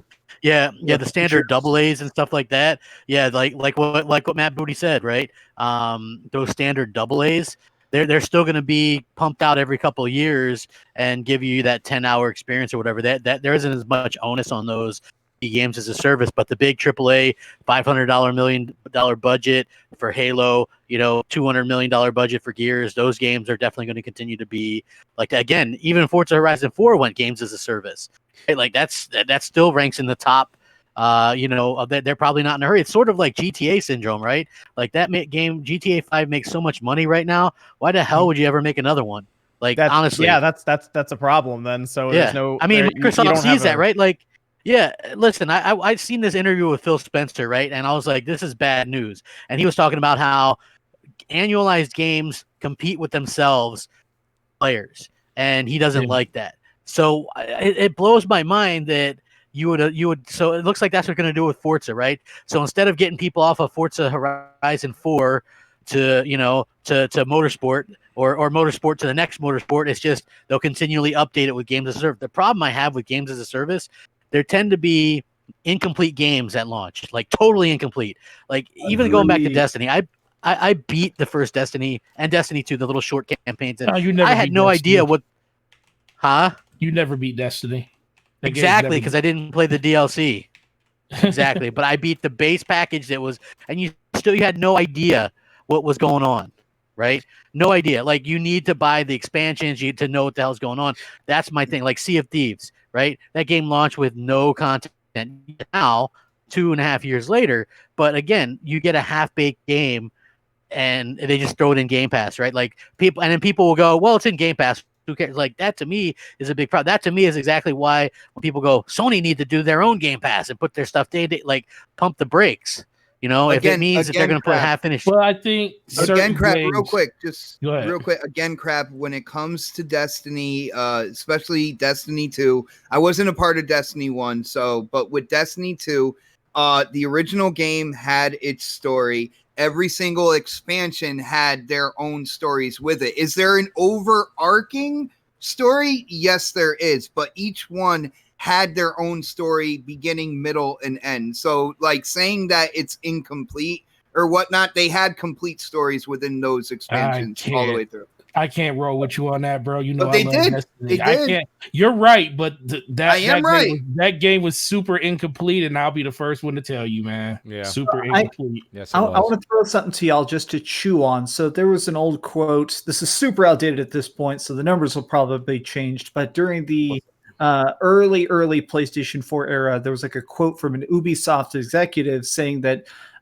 they did number checks and they discovered that 85% of players, once they took the physical disc out of their console, they never put it back ever. Wow.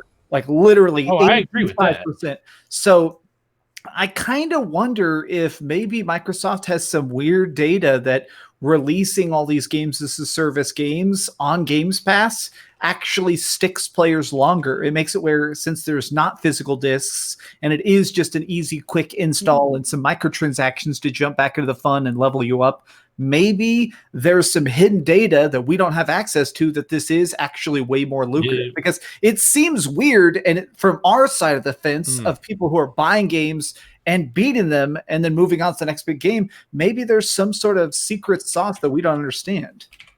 Dreamcast guy, that sounds like drugs. It's called achievements. Look, just on my Microsoft drug addiction. Yeah. Well, and the reason that quote originally came from is it was developers talking about why they were pushing season passes so hard about 6 years ago. It's because they're like, we need to sell you the DLC before it's done, because once you take that disc out, you probably won't buy the DLC. Right. So I think that this games as a service shift is trying to remedy that. That's Dreamcast, that does make a lot of sense, because we all know Microsoft as a corporation, even though the Xbox division doesn't share numbers, Microsoft as a corporation loves analytics and numbers. They go in hard on those, So I can definitely see something like that, man. Let me just do a couple super chats here. Shout out to Sir X-Man. He says, Xbox is acting like Atari, putting out crap software and expecting you just to play anything. That's how Atari went out of business, remember? E.T. Shout out to Brian Baker, the great Delirium Blades. He says, they were supposed to knock it out of the park. That show was a soft double. Convinced Xbox just isn't in touch with what some of their fan base is looking for. Hardcore has been waiting since 2013. Shout out to Brian, too. Let me just tell you something. I play a lot of Warzone with Delirium Blades, and let me just say this much. The man has always defended Xbox. You know, he's always been there through and through. He is. So for him to say that, Brian, I got to be honest with you, Blades, I take that comment and I'll sit on it and think about it for a few days, because that's something to hear him say that. Me and Blades, we don't always agree, but he's one of my closer friends on Xbox Live. And, he's an awesome guy. He's awesome. Fair. Yes, absolutely fair. I just like how he didn't group everybody together. He said some of us. Yes, he did. Because that right there is the one thing that literally is the truth in that whole thing he said. Yes, it is very true. Lazam comes out and he says, PS Now is terrific value at $60 a year. Much better and stable with Azure. 800 plus games, PS4 on demand, and you can stream all games. They need an app. I completely agree. And then, I don't know if I'm saying this right, TZ83 says, we all made PlayStation Nation. It's very clear now in Xbox 448's eyes, Xbox is doing everything right. It's sad a lot of their fan base feel like him, and things won't change. And shout out to Weenie. You got to have Weenie back. He says, biggest disappointment in Halo Infinite, and its poor design is the last Halo we'll get in a very long time, because it's games as a service held back by Xbox One. So, Mooch, real quick, can I just respond to that? Well, let me respond to that for you first, though, because I want to say something about on Xbox. Because Xbox defends the stuff that he defends, like I get on them all the time about being the blind witness to 343 and all their garbage that they put out and stuff sometimes. But I will never tell you that the man is just going to just take whatever Xbox is giving them. It's like, right, agreed. you kind of got to just look. I mean, he enjoys what he enjoys. That's right. You know, that's. I mean, like I told you, Xbox didn't convince me to buy an Xbox. Freaking Bungie did. It wasn't them. So that's the whole conversation. You know, it always goes back to no matter what you enjoy, just buy what you enjoy. It's funny Xbox though, Forte enjoys Xbox for that. That's nothing wrong with no, that. and absolutely, and I want to reiterate that if Xbox enjoys something, that's the one thing I always say. A lot of people in the chat always say it's this or that. If you enjoy what you enjoy, by all means, please do. This is not the intent of the show to ever talk you out of that. The show is actually to question it and then have rational thought and discussion about it. But just go ahead, Xbox. Oh, my bad. No, just real quick, just to let you know, somebody on Twitter asked me today what I don't like about Xbox, and I went to the limits of how many words I could put on Twitter talking about the shitty materials that they're using for the new Xbox controllers, the UI, and how they're always updating it. Like, I went through a whole list of stuff, and then the guy was like, oh yeah, see, like you got a whole list of stuff. I was like, I can make a list of stuff about PlayStation.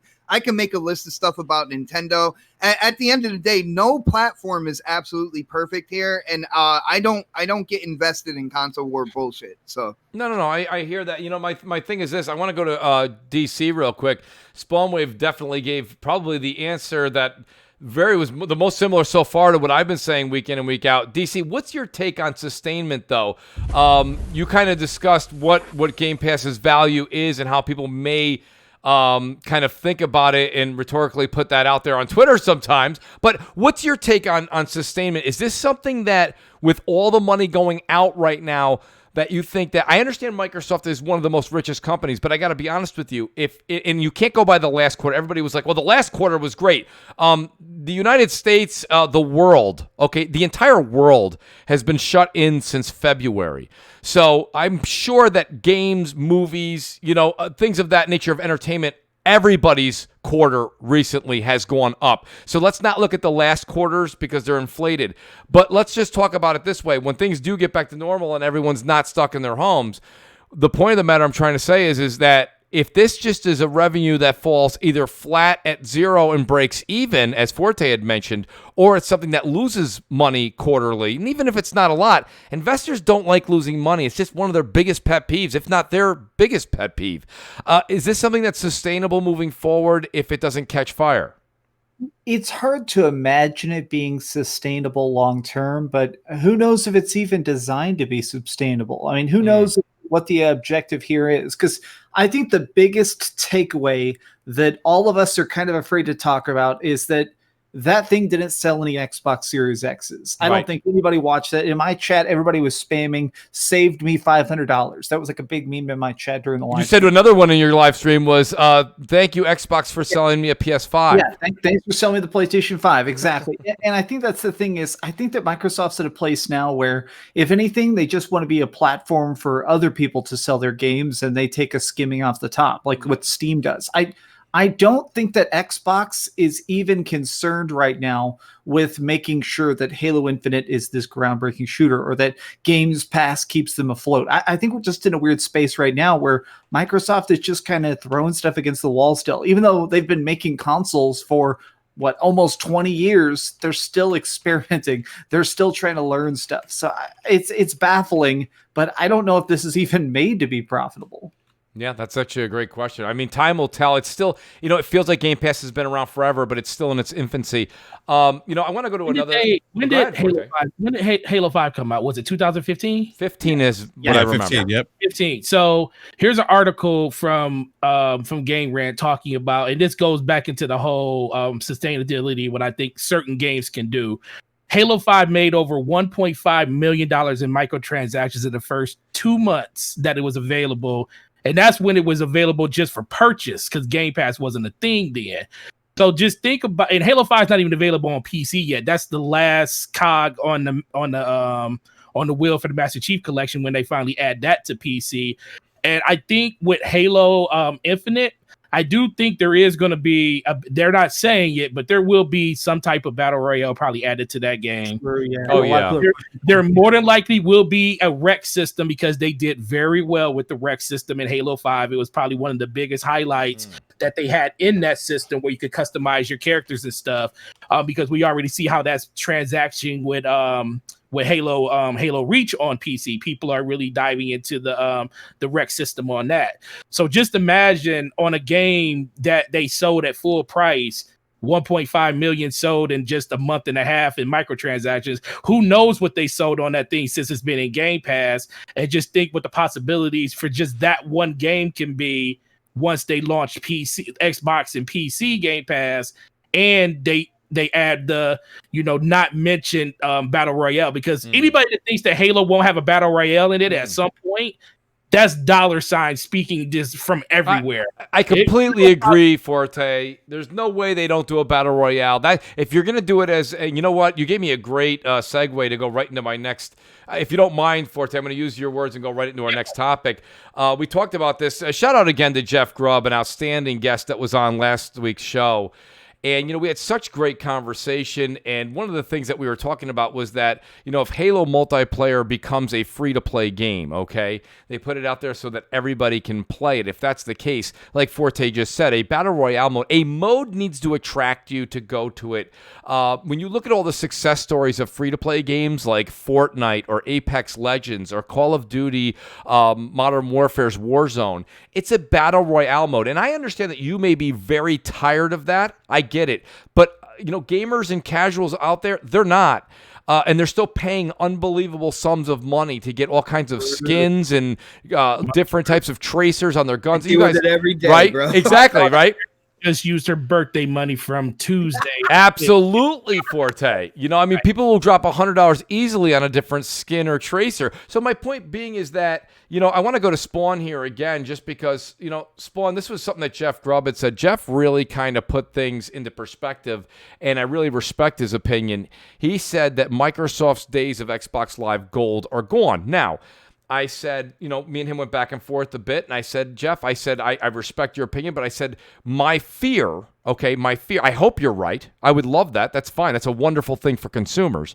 But I said, my biggest fear is that they actually remove the ability to purchase Xbox Live Gold, and they still say that Xbox Live Gold is required, but we've moved it into Game Pass Ultimate because that's also where we're giving you xCloud. So what I think Microsoft may do, this is my fear, is that they're not going to remove Xbox Live Gold, but yet they're going to bundle it and make it required and make you, this is one way to make numbers spike, if you will, in Game Pass, is if they require Game Pass Ultimate to play on multiplayer or play online. So now my question, man, dude, that would be, I understand, that would be nail in the coffin, bro. I completely understand that, but at the same time, my counter to that is that I don't think that they can get rid of Xbox Live Gold. I'm using rough numbers here, folks. Please, if you want to do the calculation, go ahead. But it's roughly $3 billion they're making, and that's not something. Even when you're a $1 trillion company, if you're making $3 million, you can shove that to the side and make the money somewhere else.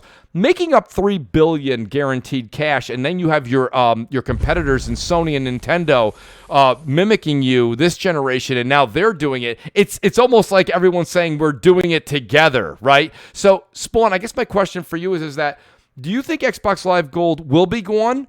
Do you think things will stay the same? Or do you think that Xbox will say, listen, we're just giving you so much in Game Pass Ultimate, that's where you have to be, that's where we want you to be? I could actually see Xbox Live Gold going away. I think that is a possibility. I could see it, but well, I think that is coming from rumors that are out there now that have, I'll say, more backing than maybe people think. Yes, with it, that might actually be an announcement they maybe make even before this Xbox Series X comes out, which would be interesting to see how Sony would deal with that. Well, but that's the thing, right? Sony right now has the engagement numbers very similar, if not a bit higher than Microsoft's, I believe. If not, even if they're a smidgen lower, they're making hand over fist on these yearly what do you call it there? Pardon me. Playing online membership fees, right? So it's a PS Plus, Xbox Live Gold. But Spawn, $3 billion, $2 billion, $3 billion. I mean, you don't just, even when you're a $1 trillion company, you don't throw billions away. Yeah, but who's the one paying for Xbox Live Gold right now? It's just Xbox people, right? People who own an Xbox. Yeah, but PS Plus, you need PS Plus to play on multi. If I want to play Last of Us Remastered Factions, I have to have PS Plus. Right, but to play Fortnite, you don't, right? Right. Okay. So wait. So let's settle that then. So Spawn, is what you're saying then is they'll remove the paywall for free to play games. I thought about that too. Maybe That's they just what do that, I could ride with that one a little easier. I'm starting to think that, I mean, Xbox Live games with gold is kind of redundant if you have Game Pass, because they're just giving you 2 games, whereas they're like, well, you might as well just throw the money in for Game Pass Ultimate and get that instead. It is redundant. There is redundancy, but think about it. We have about 18 items or devices in our home that are all redundant. So, I mean, my point being is that like it's a matter of like they're making that money. There's a lot more people that have Xbox Live Gold than have Xbox Game Pass Ultimate. You know, I think real quick, I think Spawn was trying to say that, you know, with Xbox on PC as well, and PC not having to pay for gold or anything like that, it's kind of like heavy-handed on the console side of it, where it's Spawn. Correct me if I'm wrong here, but like I think you're saying that you can see them doing away with that because, you know, kind of making it even across the board in terms of Xbox as a platform, whether you're on PC or console. Am I correct? Yeah, because PC gamers don't have to pay for Xbox Live to play online with games they buy. Exactly.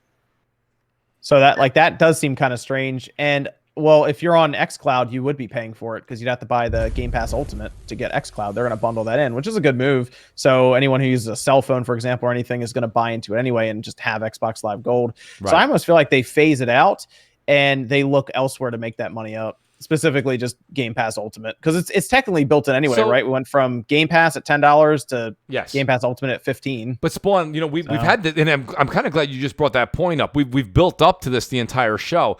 We've said the entire panel's agreed with what I think DC and you and Crap have been saying, is that if they're Microsoft's putting a lot of their cards into Game Pass, right? Because you're talking $500 million for just Halo Infinite alone. There's all this other money going out for the third-party deals, right? There's just the infrastructure and everything else that they're paying on the back end that we don't even know about. That's a lot of money out of Microsoft's pocket. Now we're saying, okay, well, Microsoft will just get rid of that $3 billion and they'll also make that up. This is a lot that we're sitting here, okay, and saying that Microsoft is going to make up.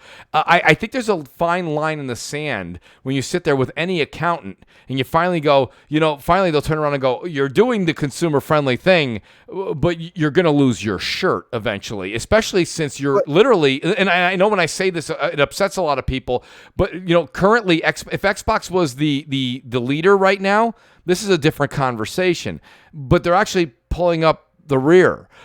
You know, so my point being is that I disagree with that because their main competition is right now is Google Stadia and Amazon, and they're beating. Well, in xCloud, not in games. Right, but they're a service-based company mostly now, and they're against other service-based companies. Well, I'm only specifically talking about the Triforce of Xbox. I'm not talking about Stadia, Windows. Mooch. Well, they are beating Stadia, but you know what? Listen. That's not hard, Mooch. Well, you say that, but all Stadia really has to do behind the scenes right now is just get their own. Well, there's a lot of what ifs they have to do. No, it's not. Well, wait a minute. We just did an hour and 42 minutes of what ifs for Microsoft. All I'm saying is, all Google Stadia needs is a subscription-based platform, the same way that Game Pass exists, and we're kind of apples for apples again. You know, because they could actually, I'm just going with what Phil Spencer said. Honestly, no, I hear you. That's a bombshell, actually, point that I think people are going to be talking about in a couple of years, which is, it's kind of bizarre to think about this, but outside of the console war, in a weird way, Microsoft is the strongest company outside the console war because they have a console, but they also have games. They're selling the games anywhere. You could even buy Halo on Steam and stuff. And now there's their own xCloud. It's really weird to think about. Yeah. So when it comes to the subscription model, they're getting money. Even if you don't ever want to touch an Xbox controller, they're still getting paid. Yeah. Hypothetically. Jeff last week kind of broke it down that if 1/3 of people who subscribe to Xbox Live Gold, if 1/3, 33% buy into Game Pass Ultimate, then all of a sudden there is revenue coming in. And he pointed to Netflix. The way Jeff broke it down last week actually made a lot of sense. Really kind of solidified to me that this is really a possibility. I liked where Jeff did that, but when Jeff was doing that same mathematical dictation to us there, which was really good. It was almost the same way that Doctor Strange gave us the analysis at the end of Infinity War, right? I mean, that's right. It's literally the same. It's like if this, if, It's a lot of ifs. And what I'm saying to you is that, listen, let me, and Dreamcast guy, great point with what you were saying with revenue right there and money coming in, even if you don't touch an Xbox controller. But what I kind of bring up a lot of times is sometimes we have to separate ourselves from the hardcore that we talk with every day and day out, okay? In order for this to be something that's really, really profitable, it has to get the casuals. I just use my very small, which by the way, we can't use this either, but we all have very, very good friends that are casuals that don't play all the games we play. Like my one friend, he literally only plays NBA 2K. He buys NBA 2K every single year.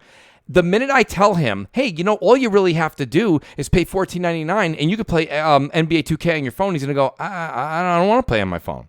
I'm going to go pay $60 and I'm going to play it like I always do and I'm done. What if you tell them that on Xbox, if they go ahead with all this, what if you tell them, hey, on Xbox, you know that game you like to play? They're not going to charge you a monthly, tri-monthly, or yearly fee to play that game online. He is going to be super excited. Yeah. Oh, absolutely. But Microsoft's now not getting his $60 a year for gold. They're only going to make the money on the one-time purchase, whatever they get off of the physical sale of NBA 2K. Where they were getting that and they were getting the $60. I'm saying there's a lot of casual. Listen, we do two different sides of the coin. We have a lot of shows and discussions where we say people are getting fed up with the monthly subscription rates that we're all paying for everything. Okay, not including just rent, mortgage, heat, cell phone. Then everything else we do for entertainment has become a monthly subscription. So to sit there and say that everyone's just a third of people are going to jump over and start paying no problem for $14.99 a month, that's not an easy pill to swallow. And I think that it's easy to say, but again, I don't think it's easy to actually comprehend and swallow. It doesn't make sense. I think that I'm great at swallowing, man. I've been doing this for years. No, DC, but you know what I mean. Like it's not an easy thing to digest. Well, Mooch, there's certainly an opportunity, I think, for Microsoft here with Game Pass at least. You know, you got to remember like the traditional like third party deals were. You know, third-party exclusive deals. We've seen it like PlayStation do it. It can go either way, right, Brad? I'm not saying I'm right. I'm just saying it's a difficult mathematical equation to just say, show me that third on paper, and I go, okay, now sell it. We just saw that Microsoft had a really hard time yesterday selling their Xbox with 30 games they showed, right? So now you're telling me that they're going to sell what people are already playing and telling them, okay, you don't need that anymore, but now you want to do $14.99 a month. I don't necessarily think that's an easy thing to sell.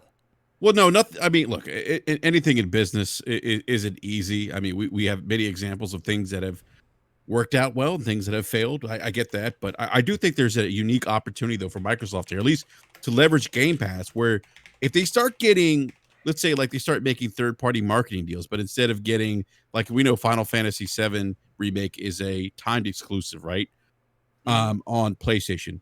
And it's going to release, you know, next year on Xbox. But what if Microsoft leverages, you know, the money they have? They have a lot of resources. And Phil says, hey, you know what? If you put NBA 2K, you know, the new NBA 2K, you put it day and date on Game Pass, we're going to drop, you know, $30 million, whatever. So what I'm saying is I'm wondering if Microsoft is going to get really aggressive. Well, think about it, though. Leveraging Game Pass to get third-party games. Brap, great point. Brap, outstanding point. And if you remember, crap, you know, a lot of people give us crap for what we were saying, okay? But I said this, if you go back to when Game Pass was first announced, I said in order for Game Pass to be a true success, it's not the first party. They have to do day and date big AAA third-party games.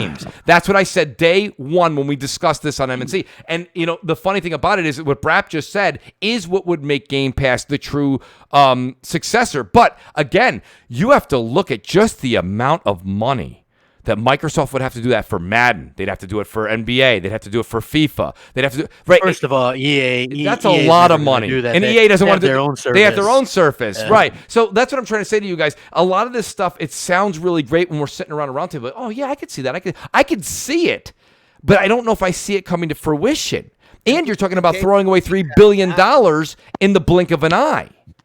It's a lot of money to just, it's guaranteed. It's guaranteed money. It's just an interesting conversation, guys. Like I said, I don't think anyone's right or wrong. And honestly, as far as the hardcore goes, we win. The hardcore makes out. That's why a lot of people in the chat sometimes will go, Mooch, you're full of it. I'm like, right? Mooch doesn't know what he's talking. Listen, I get it. I understand. I'm with you guys. We'll make out on it. But in order for it to be successful, the casuals have to buy into it. That's what Microsoft wants with Game Pass. Netflix doesn't just want the hardcore moviegoers. They want the people that are just sitting home being like, I don't know what I want to watch tonight. You know what I mean?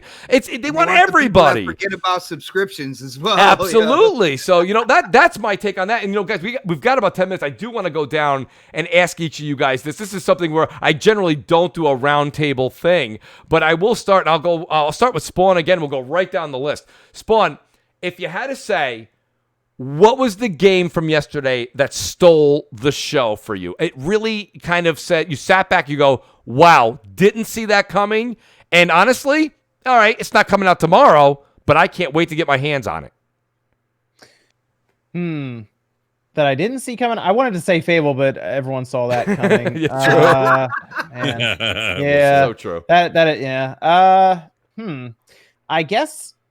I guess I would have to go with the medium, only because they showed it off a bit more. But once again, we saw that one already as well. I guess a surprising one that I can't wait to get my hands on. I guess for now, I'm gonna go with Stalker 2, but Avowed might be the main one from like their first party studios. If you don't mind, Spawn, allow me to ask you, because I think a lot of the audience I saw a lot of people talking about it on Twitter. When you say Stalker 2, okay, I saw the trailer. We all saw the trailer.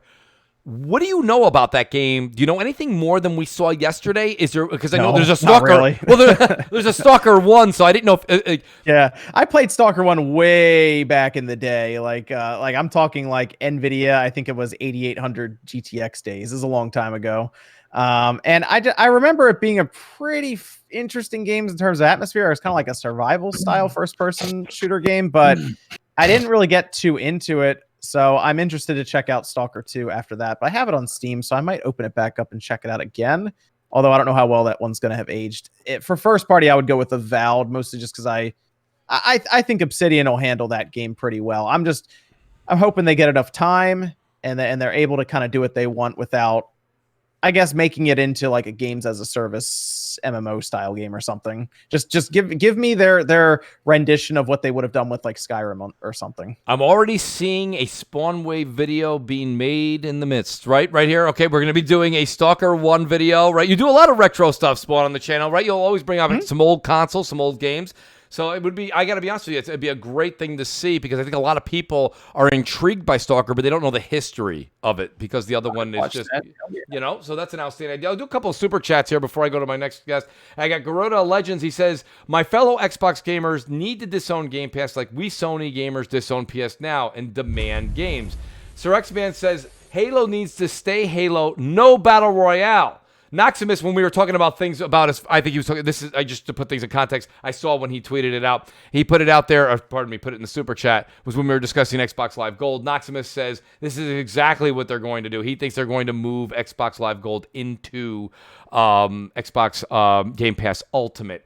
Gamers Play says, do the math. Game Pass $9.99 plus Game Pass PC $4.99 equals $14.98 plus tax. Xbox Live Gold is free already with Ultimate. Carl Smith says they will go the way of Sega and offer Game Pass to Sony and Nintendo. Sony and Nintendo already kind of gave them a bit of resistance. That was kind of talked about earlier this week. And then we have Gamers Plays back, and he says NBA 2K20 and Game Pass. Yes, Gamers Play, just so you can, I understand where you're coming from with that, but people that are true NBA 2K20 fans, they're buying the game the day it comes out. NBA 2K20 hit Game Pass substantially later into its lifespan. Check this out, Mooch, just real quick. If somebody buys NBA 2K, all right, and then they have a Game Pass subscription as well. Yes. Like I'm wondering if it registers through the Game Pass. So if they go ahead and buy like a chunk of virtual currency, which that game is absolutely known for, I'm wondering if Xbox gets a piece of that because they're part of Game Pass. They do. Sure they do.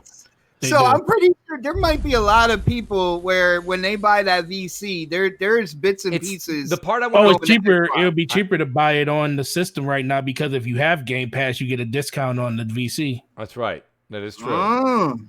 Gamers Play says X Omega was my star of the show. Free to play game. Elemental Pio, shout out to Elemental Pio. He says Stalker 1 was originally made by the Metro devs. That's really good to know, actually, by the way. I assume the second one is not then, so I don't know. I'm guessing that it is not. Metro devs, that's good. Gonna go over to Dreamcast guy. DC, what's the game that literally stole the show for you in more ways than one?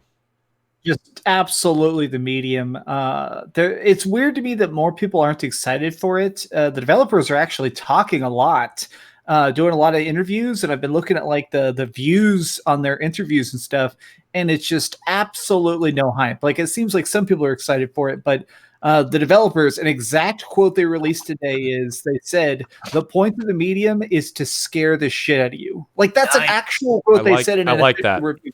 I know. I'm so excited. They got the guy who did some of the art for Silent Hill. They have the guy who did the music for Silent Hill 1, 2, and I think 3 is doing the official soundtrack for the game. Like this is basically Microsoft ripping off Silent Hill, and I'm so here for it. So absolutely, the fact that we actually got to see gameplay and a monster this time, and more of an explanation because the game was a mystery.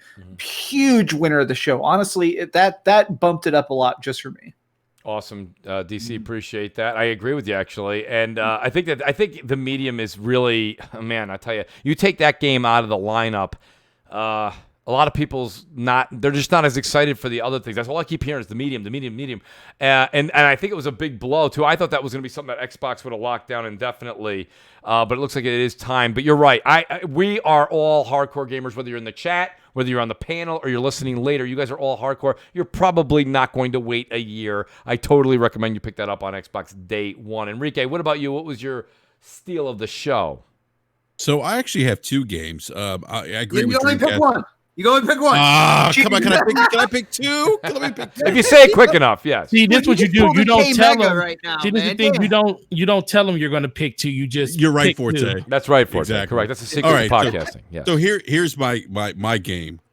Wink, wink. I agree with Dreamcast guy. Like the medium is wow. I mean, like showing like dual realities in a horror game. I don't know if that's been done before, but like that to me is like different, and that's kind of what I look for when I think about next generation games. Give me something different that I haven't experienced, and I love the fact that they want to scare the shit out of you. That's awesome. They got people that worked on Silent Hill, so that's one. But I got to go with Obsidian's reveal of Avowed. This game looks like, very similar to things that we've seen from Bethesda in regards to Elder Scrolls. Absolutely. And look, I have my issues with Bethesda right now, but to see Obsidian put this out, I cannot wait to see more footage of this game. I look, Obsidian's one of the better pickups that Microsoft picked up for the first party. They have a tremendous track record of building great RPGs. They may have put out one of the best, speaking of Bethesda, one of the best Fallout games in Fallout Vegas, New Vegas. But I'm really excited for that. So I would say those would be my like top 2 games for the show. Those are great picks. Forte, how about you, buddy? Oh man, so game that got me most excited was actually Warhammer Dark Tides. I am a huge Warhammer fan. Yeah. I played all of them, and I mean, like Fable, of course, but that's an easy one. We all knew. Medium was like right up there too, but Darkside is just something different because I like that co-op atmosphere, because that's gonna be a 4-player co-op game. Yep. So I'm really into stuff like that. But you already know truly what really stole it for me. Oh, I know what stole it for you. Know what stole it for me. The fact that a game that I already paid $70 for. I already decided that I was like, hey, I'm gonna buy this DLC day one, and then they give it to you for free in a season in a Game Pass subscription model. So I'm like, okay, that's fine. I'm just happy because I think the one bad thing that game always gets is the fact that crap will be the first one to tell you. Once you get so far behind in that game, you just feel like I just don't want to play. I don't even want to try to play. I don't want to get into it because it's first I gotta pay and then I gotta get caught up to everybody.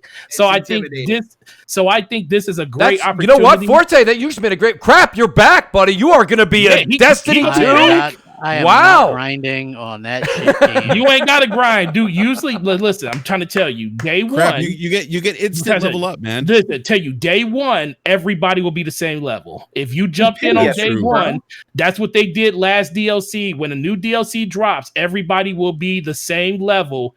And if you jump in then, You won't have to worry about getting caught up. And plus, 90% of the weapons in the game are getting sunset into their vote. So you don't got to worry about trying to grind for weapons from a year ago, because those guns won't even be viable in the new game when the new DLC. Well, I got news for you. I don't know about you guys, but my weekend's just been made. Crap Gamer Destiny 2 fan favorite. Unbelievable. Yo, Crap, if you do it, Crap, if you do it, bro, you can be Crap, I'm excited, buddy. That day. You could be down with me, Ash, and Luke, and Taz. We can get the fire Let's team do it together. I want that. I'd like to see that stream, please. But ultimately, yeah, we can do a raid. Yo, but ultimately, like I said, Warhammer. If I didn't go with Destiny, and the median looked amazing, just because of that ultimate reality, I kind of see what they were talking about when they kept saying. I still don't agree that 30 frames per second couldn't be done in the game. That's why I'm not going to play it on console. I'm playing on PC because ray tracing, man. That's where you're going to play at 60 frames per second. Yes. But overall, I'm excited just because I saw gameplay, and that's one of the few games that actually had it there. Agreed. Completely agree. Xbox 448, yours? Yes, sir. Now, real quick, I respect the whole the medium thing, but I got to take that out because that was that was in the third party show. Are you going with Gunk? And I like what Forte said about Destiny 2, but I can't do that because I've been playing that game. So I gotta go with the Gunk. Wow. Man. All right. Well, the art style, what I saw there with the hand and picking up that said Gunk reminded me kind of like Mario Sunshine, but with better graphics. Like I said, I like the art style. I like the environment. I can't wait to see if there's going to be like, bigger bosses in there and stuff like that. I think it could be really kind of creative on the gameplay and stuff. I think it looks like it's going to be a good title, man. Excited for Xbot. Are you excited for Bug Snacks? See, you're right on the same look. Dog, Brat podcast thinking right. Wow. Come on. You are, bro. I'll pay for the commission, bro. I'll get our boy. I'll get one of our people to make you a Bug Snacks screen thing, just like he did for Luca. Shout out to her, because that thing looked amazing. Absolutely did. Well, what about you, Crap? What was the show? I mean, what was the game that you said, okay, look at, all things aside, this was pretty good. The fact that it ended, that was the best part. Yeah, well, no, listen, like I knew that Fable's been coming because I've been talking about that for 2.5 years. So, I mean, that would have been it. I guess I have to go with Evalve just because that's their first new AAA IP announcement in 5.5 years. Right. A long time. So, I mean, I was hoping for maybe 3 or 4 of those. But, we only got one, so I'm going to have to go with that one. It looks like their version of Skyrim. They're Bethesda. They're kind of Obsidian is bootleg Bethesda. They did that Outer Worlds, which is basically like bootleg Fallout. And I'm guessing this is going to be bootleg Skyrim. So I'm hoping that's good enough, though. They're good developers. So, they are. 2024 should be a good year for that. And, I mean, that was pretty much it. I would have liked to have seen some kind of gameplay, but I guess it's too early. I mean, that's basically it. No, I mean, I'll be honest with you. I'll kind of reiterate that my game pick is Avowed as well. That was the game that just kind of wowed me. I didn't see that coming. The Great Sin Vendetta did say, stay weary and keep your eyes wide open for Obsidian. And he was right. So I will say this much. A couple of people in the chat were asking that was the only surprise, really. I would say the surprise that floored me. Yes. I mean, I did say Obsidian would probably show their A-Team's game.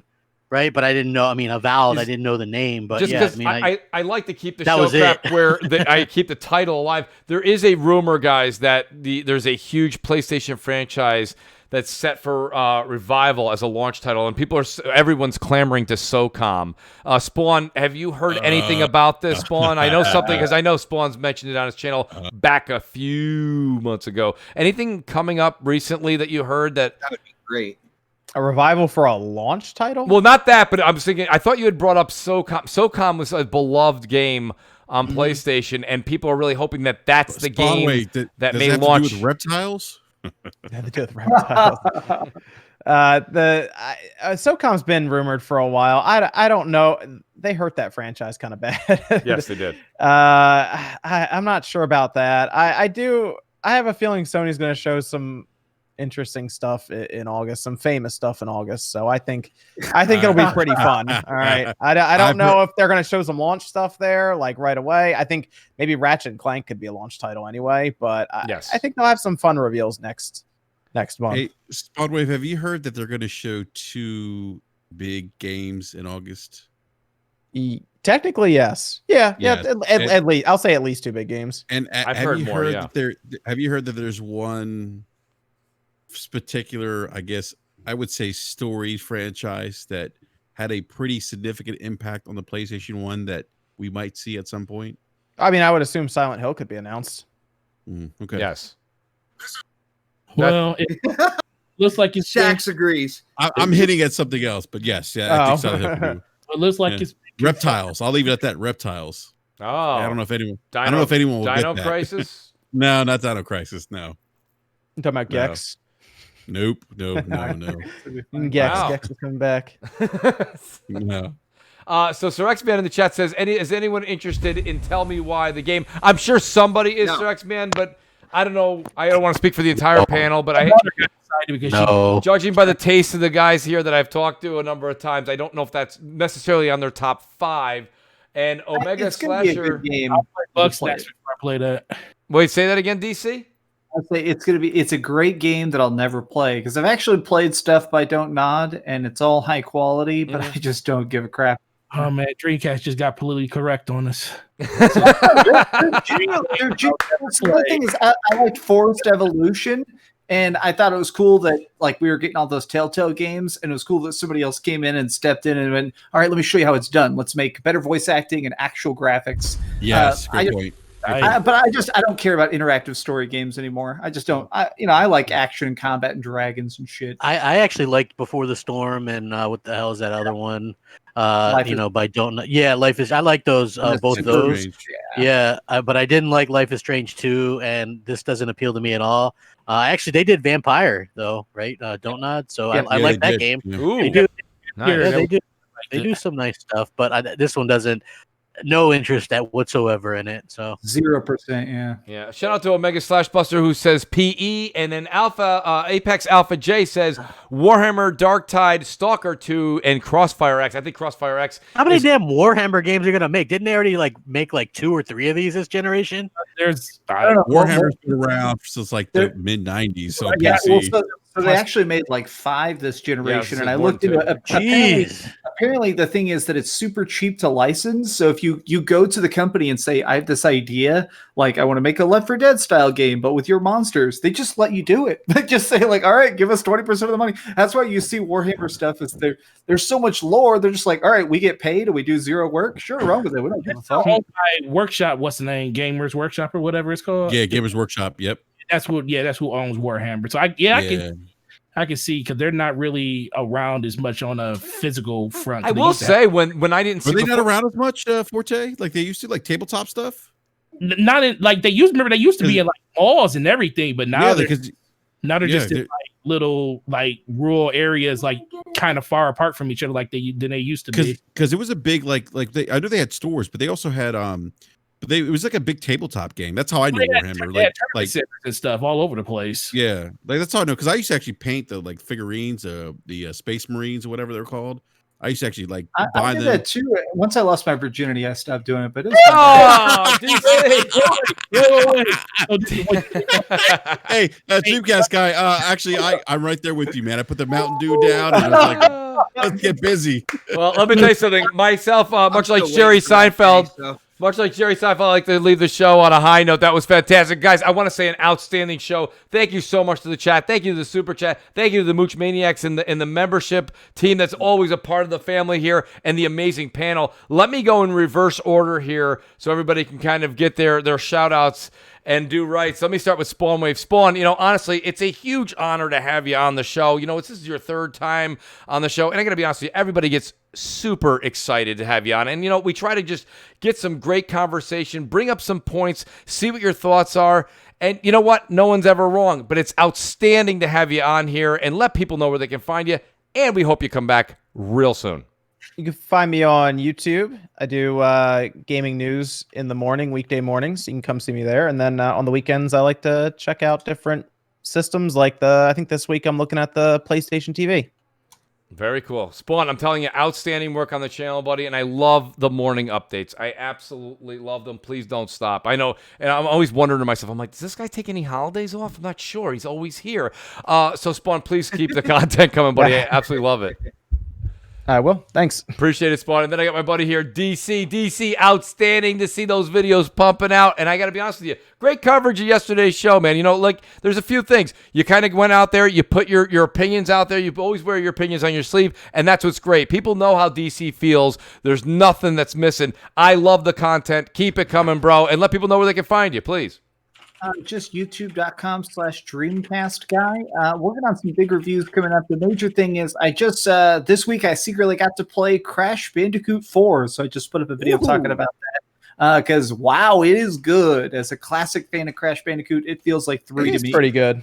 So I put up some gameplay and talked over it today, and I got a lot of upcoming stuff coming up. Thanks so much for having me on. Honestly, Mooch, I've been trying to come back on forever because this is such a fun freaking podcast to do. Thanks so much for the invite, man. Truly appreciate that, and that's a huge honor coming from you, DC. Thank you so much. And then I got my buddy here, Brap, Basement Radio Arcade Podcast. Brap, we had a great show last night. I appreciate the invite, and let me just say thank you for being on tonight. Let people know where they can find you. World premiere. Pretty good, dude. Yeah. I'm practicing. Finally. Yeah, no, I'm practicing. No, by the way, seriously, great show. Had a blast. Great conversation. Big shout out to the guests this evening, Spawn Wave and Dreamcast Guy. Dreamcast Guy, I want to say something. I got to connect with you to talk about Final Fantasy VII Remake because I did, like I said earlier before the pre-show, I finally beat it. But I got to say something. Aerith's theme song, to me, is the most iconic song in gaming. It didn't make to this day. You hear it. Let me and not. Yeah, no, I got tears. Yeah, I got tears in my, like, seriously, I got choked up. I put the controller down when you beat her at the church, and that song kicks on. Oh my gosh. Wow. Well, so the remix, well, and the fact that they hide those extra notes from One Winged Angel mixed in with her theme sometimes, yes. So powerful. So powerful. We'll talk, man. Yeah, and not to sound cheesy, but I have a son that's going to be 2 in September, and before I put him to bed, I actually will play Air's theme song on Alexa, and it puts him to sleep. That and it's works like a charm. You guys heard it there. That's called good taste. Yeah, it works like a charm. But anyway, Mooch, great show. You can find me on me, Forte, on Brad, B Money, Eric Jackson, Slow-Mo Backslap every Wednesday night, 9 p.m. Eastern Standard Time. Awesome. World premiere. Thank you so much, buddy. Appreciate that. And then I got my buddy here, Gaming Forte. Outstanding input like usual, buddy. Always a pleasure and an honor to have you as well. Forte, let people know where they can find you. Well, I can cut one of those podcasts off because he already talked about it. You can also on Monday nights with Boom over at Primetime Gaming. We also got the Action Luca on Saturday night, so make sure you check that out. To everybody, there's a lot of people that's in the chat that's been supporting the channel over the last couple of weeks, man. You guys have been amazing.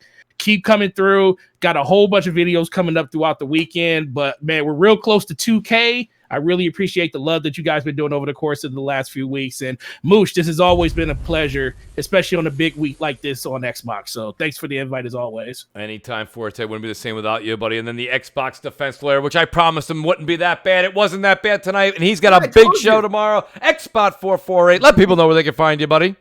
No doubt, brother. But I told you it was going to be an easy night, man. I said, everything spoke for itself. I didn't really have to do anything. But check this out. Next podcast is usually every Saturday at 7 p.m. But we actually did it last night. We figured, you strike while the iron's hot, and after the Xbox Game Showcase. So, shout out to everybody who came and checked out the show last night. It was a lot of fun. But yeah, usually every Saturday, 7 p.m. Mooch, I have a Saturday night free. I don't know what the hell I'm gonna do, man. I see gaming in your future for some reason. In your future, yeah, right. my son was already like, trials. They got the chess piece at 3 wins already in Destiny, and I'm like, oh, here we go.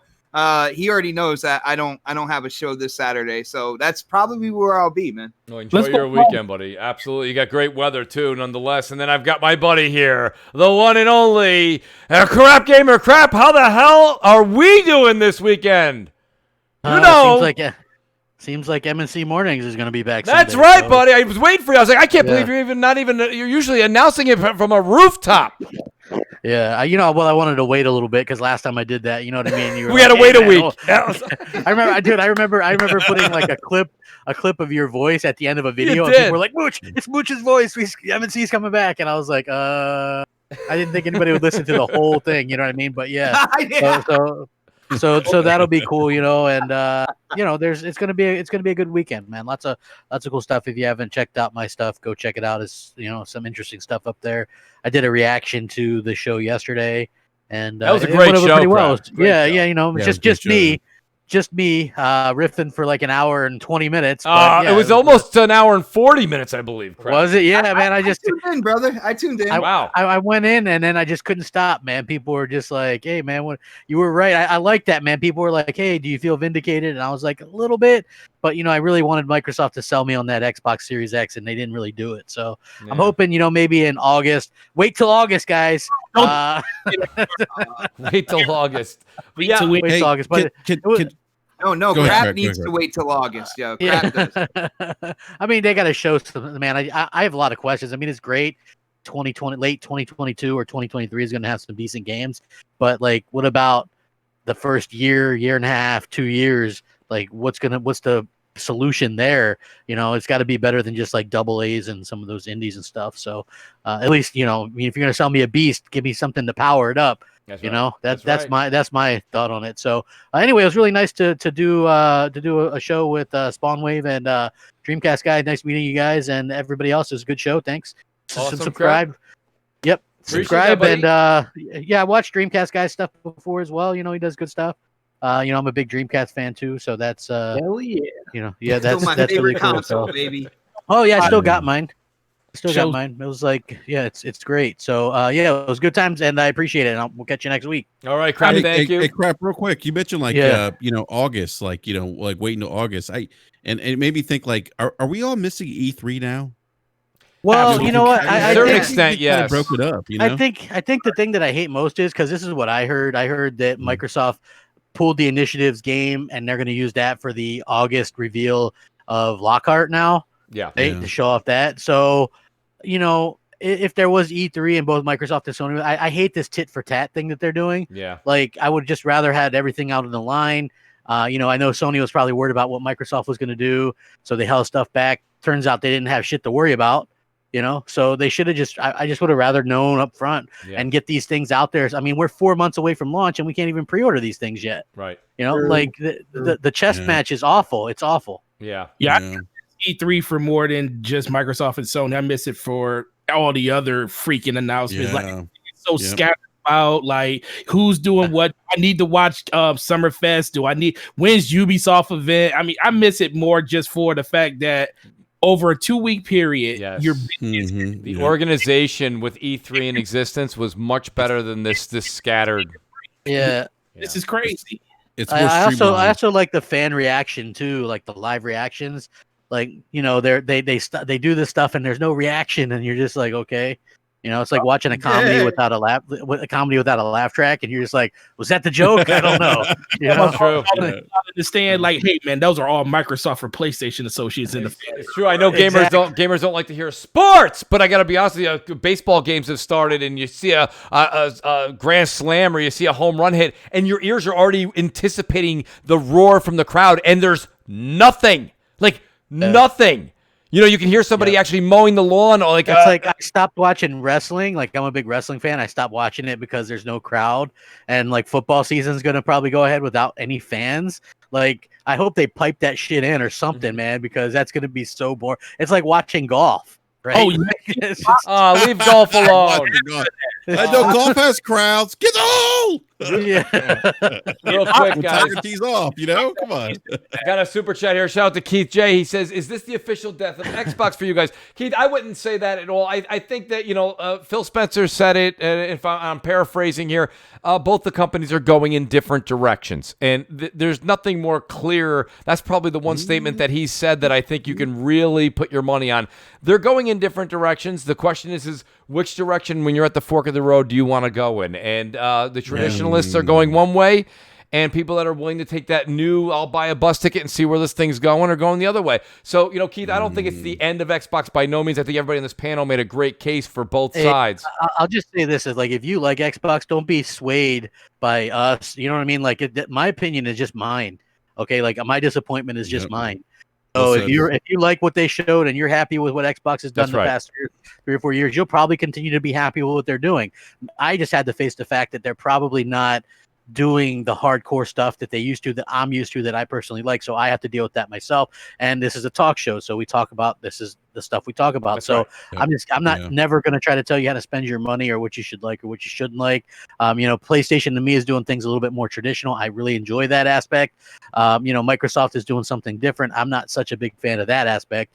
And I like big AAA games. Everybody knows I'm not an indie guy. I'm not really a AA guy. I like AAA bangers. That's what I like to spend my time doing. Coming off The Last of Us 2, going into Ghost of Tsushima, that's awesome. I'm going to go into something else, and it's like, I like Call of Duty and Battlefield and Assassin's Creed. I like these big blockbuster games, and that's just me. A lot of people like some of the smaller stuff or whatever. That's not me. I like the big stuff. That's well said. That's why real quick. Yeah, real quick, Crap. I got to ask you a question, man. And Mooch, I know you're trying to wrap up. AEW or WWE? I watch WWE.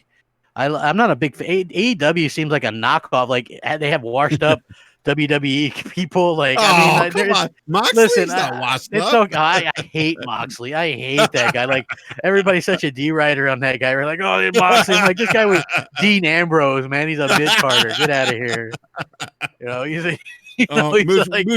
Mooch, I'm sorry, Crap. We got to do like a wrestling podcast, man, because I really want to talk about like your AEW, WWE, man. Well, listen, I watch both, but actually, I think Next is better than. I watch both, but I'll usually kind of go back and kind of have to catch up on the highlights of AEW. Next, that like those guys kill it, man. Like, holy Next shit, is great. Man, Keith Lee, like that guy is a beast. Like, holy shit, beast. like that guy's awesome, man. Like Gargano, those guys are just really out there, like doing amazing stuff. You know what I mean? So yeah, I love wrestling. That's Triple H, like booking that, running it. Like, who's in this show before they start? Listen, I gotta be honest with you. When I talk Destiny, when I talk first Craig meme. Crap's Destiny is my WWE. That being said, Mooch is like, I remember Macho Man. Oh yeah. If you want to go back to like 1992, we could talk about it. I left around then. We gotta do a wrestling podcast, man. Hey, I'm down. All right, I'm going to do a quick super chat here. I'll let you guys talk offline about that. Gradual Legends says, Mooch, please tell Microsoft that the Xbox is a gaming console, not a media box. Gradual Legends, I'll send something carrier pigeon and see if they read it. Nonetheless, guys, I want to say thank you to everybody. Hopefully, if everything goes right, I did want to make the announcement tonight. There's still 400 and some of you out of the 700 something we had, which is an outstanding group. I want to say M&C will be back on Sunday. If we run into a snag while we're trying to get everything ready, it'll be the week after, but we are aiming for this Sunday. So Mooch, stay tuned. Are you guys taking phone calls? That'll be next week. We're doing voicemails this weekend. So leave voicemails. I gotta leave you a voicemail then. Please do, Brap. Absolutely. World Everyone's premiere. required. World premiere, please. Guys, awesome show tonight. Thank you to everybody again. Super chat, the panel, outstanding. Great to have these professionals with us tonight. We'll see you next Friday, 7 p.m. Eastern. Peace out. Good night. Enjoy the weekend. CrossFire exclusive.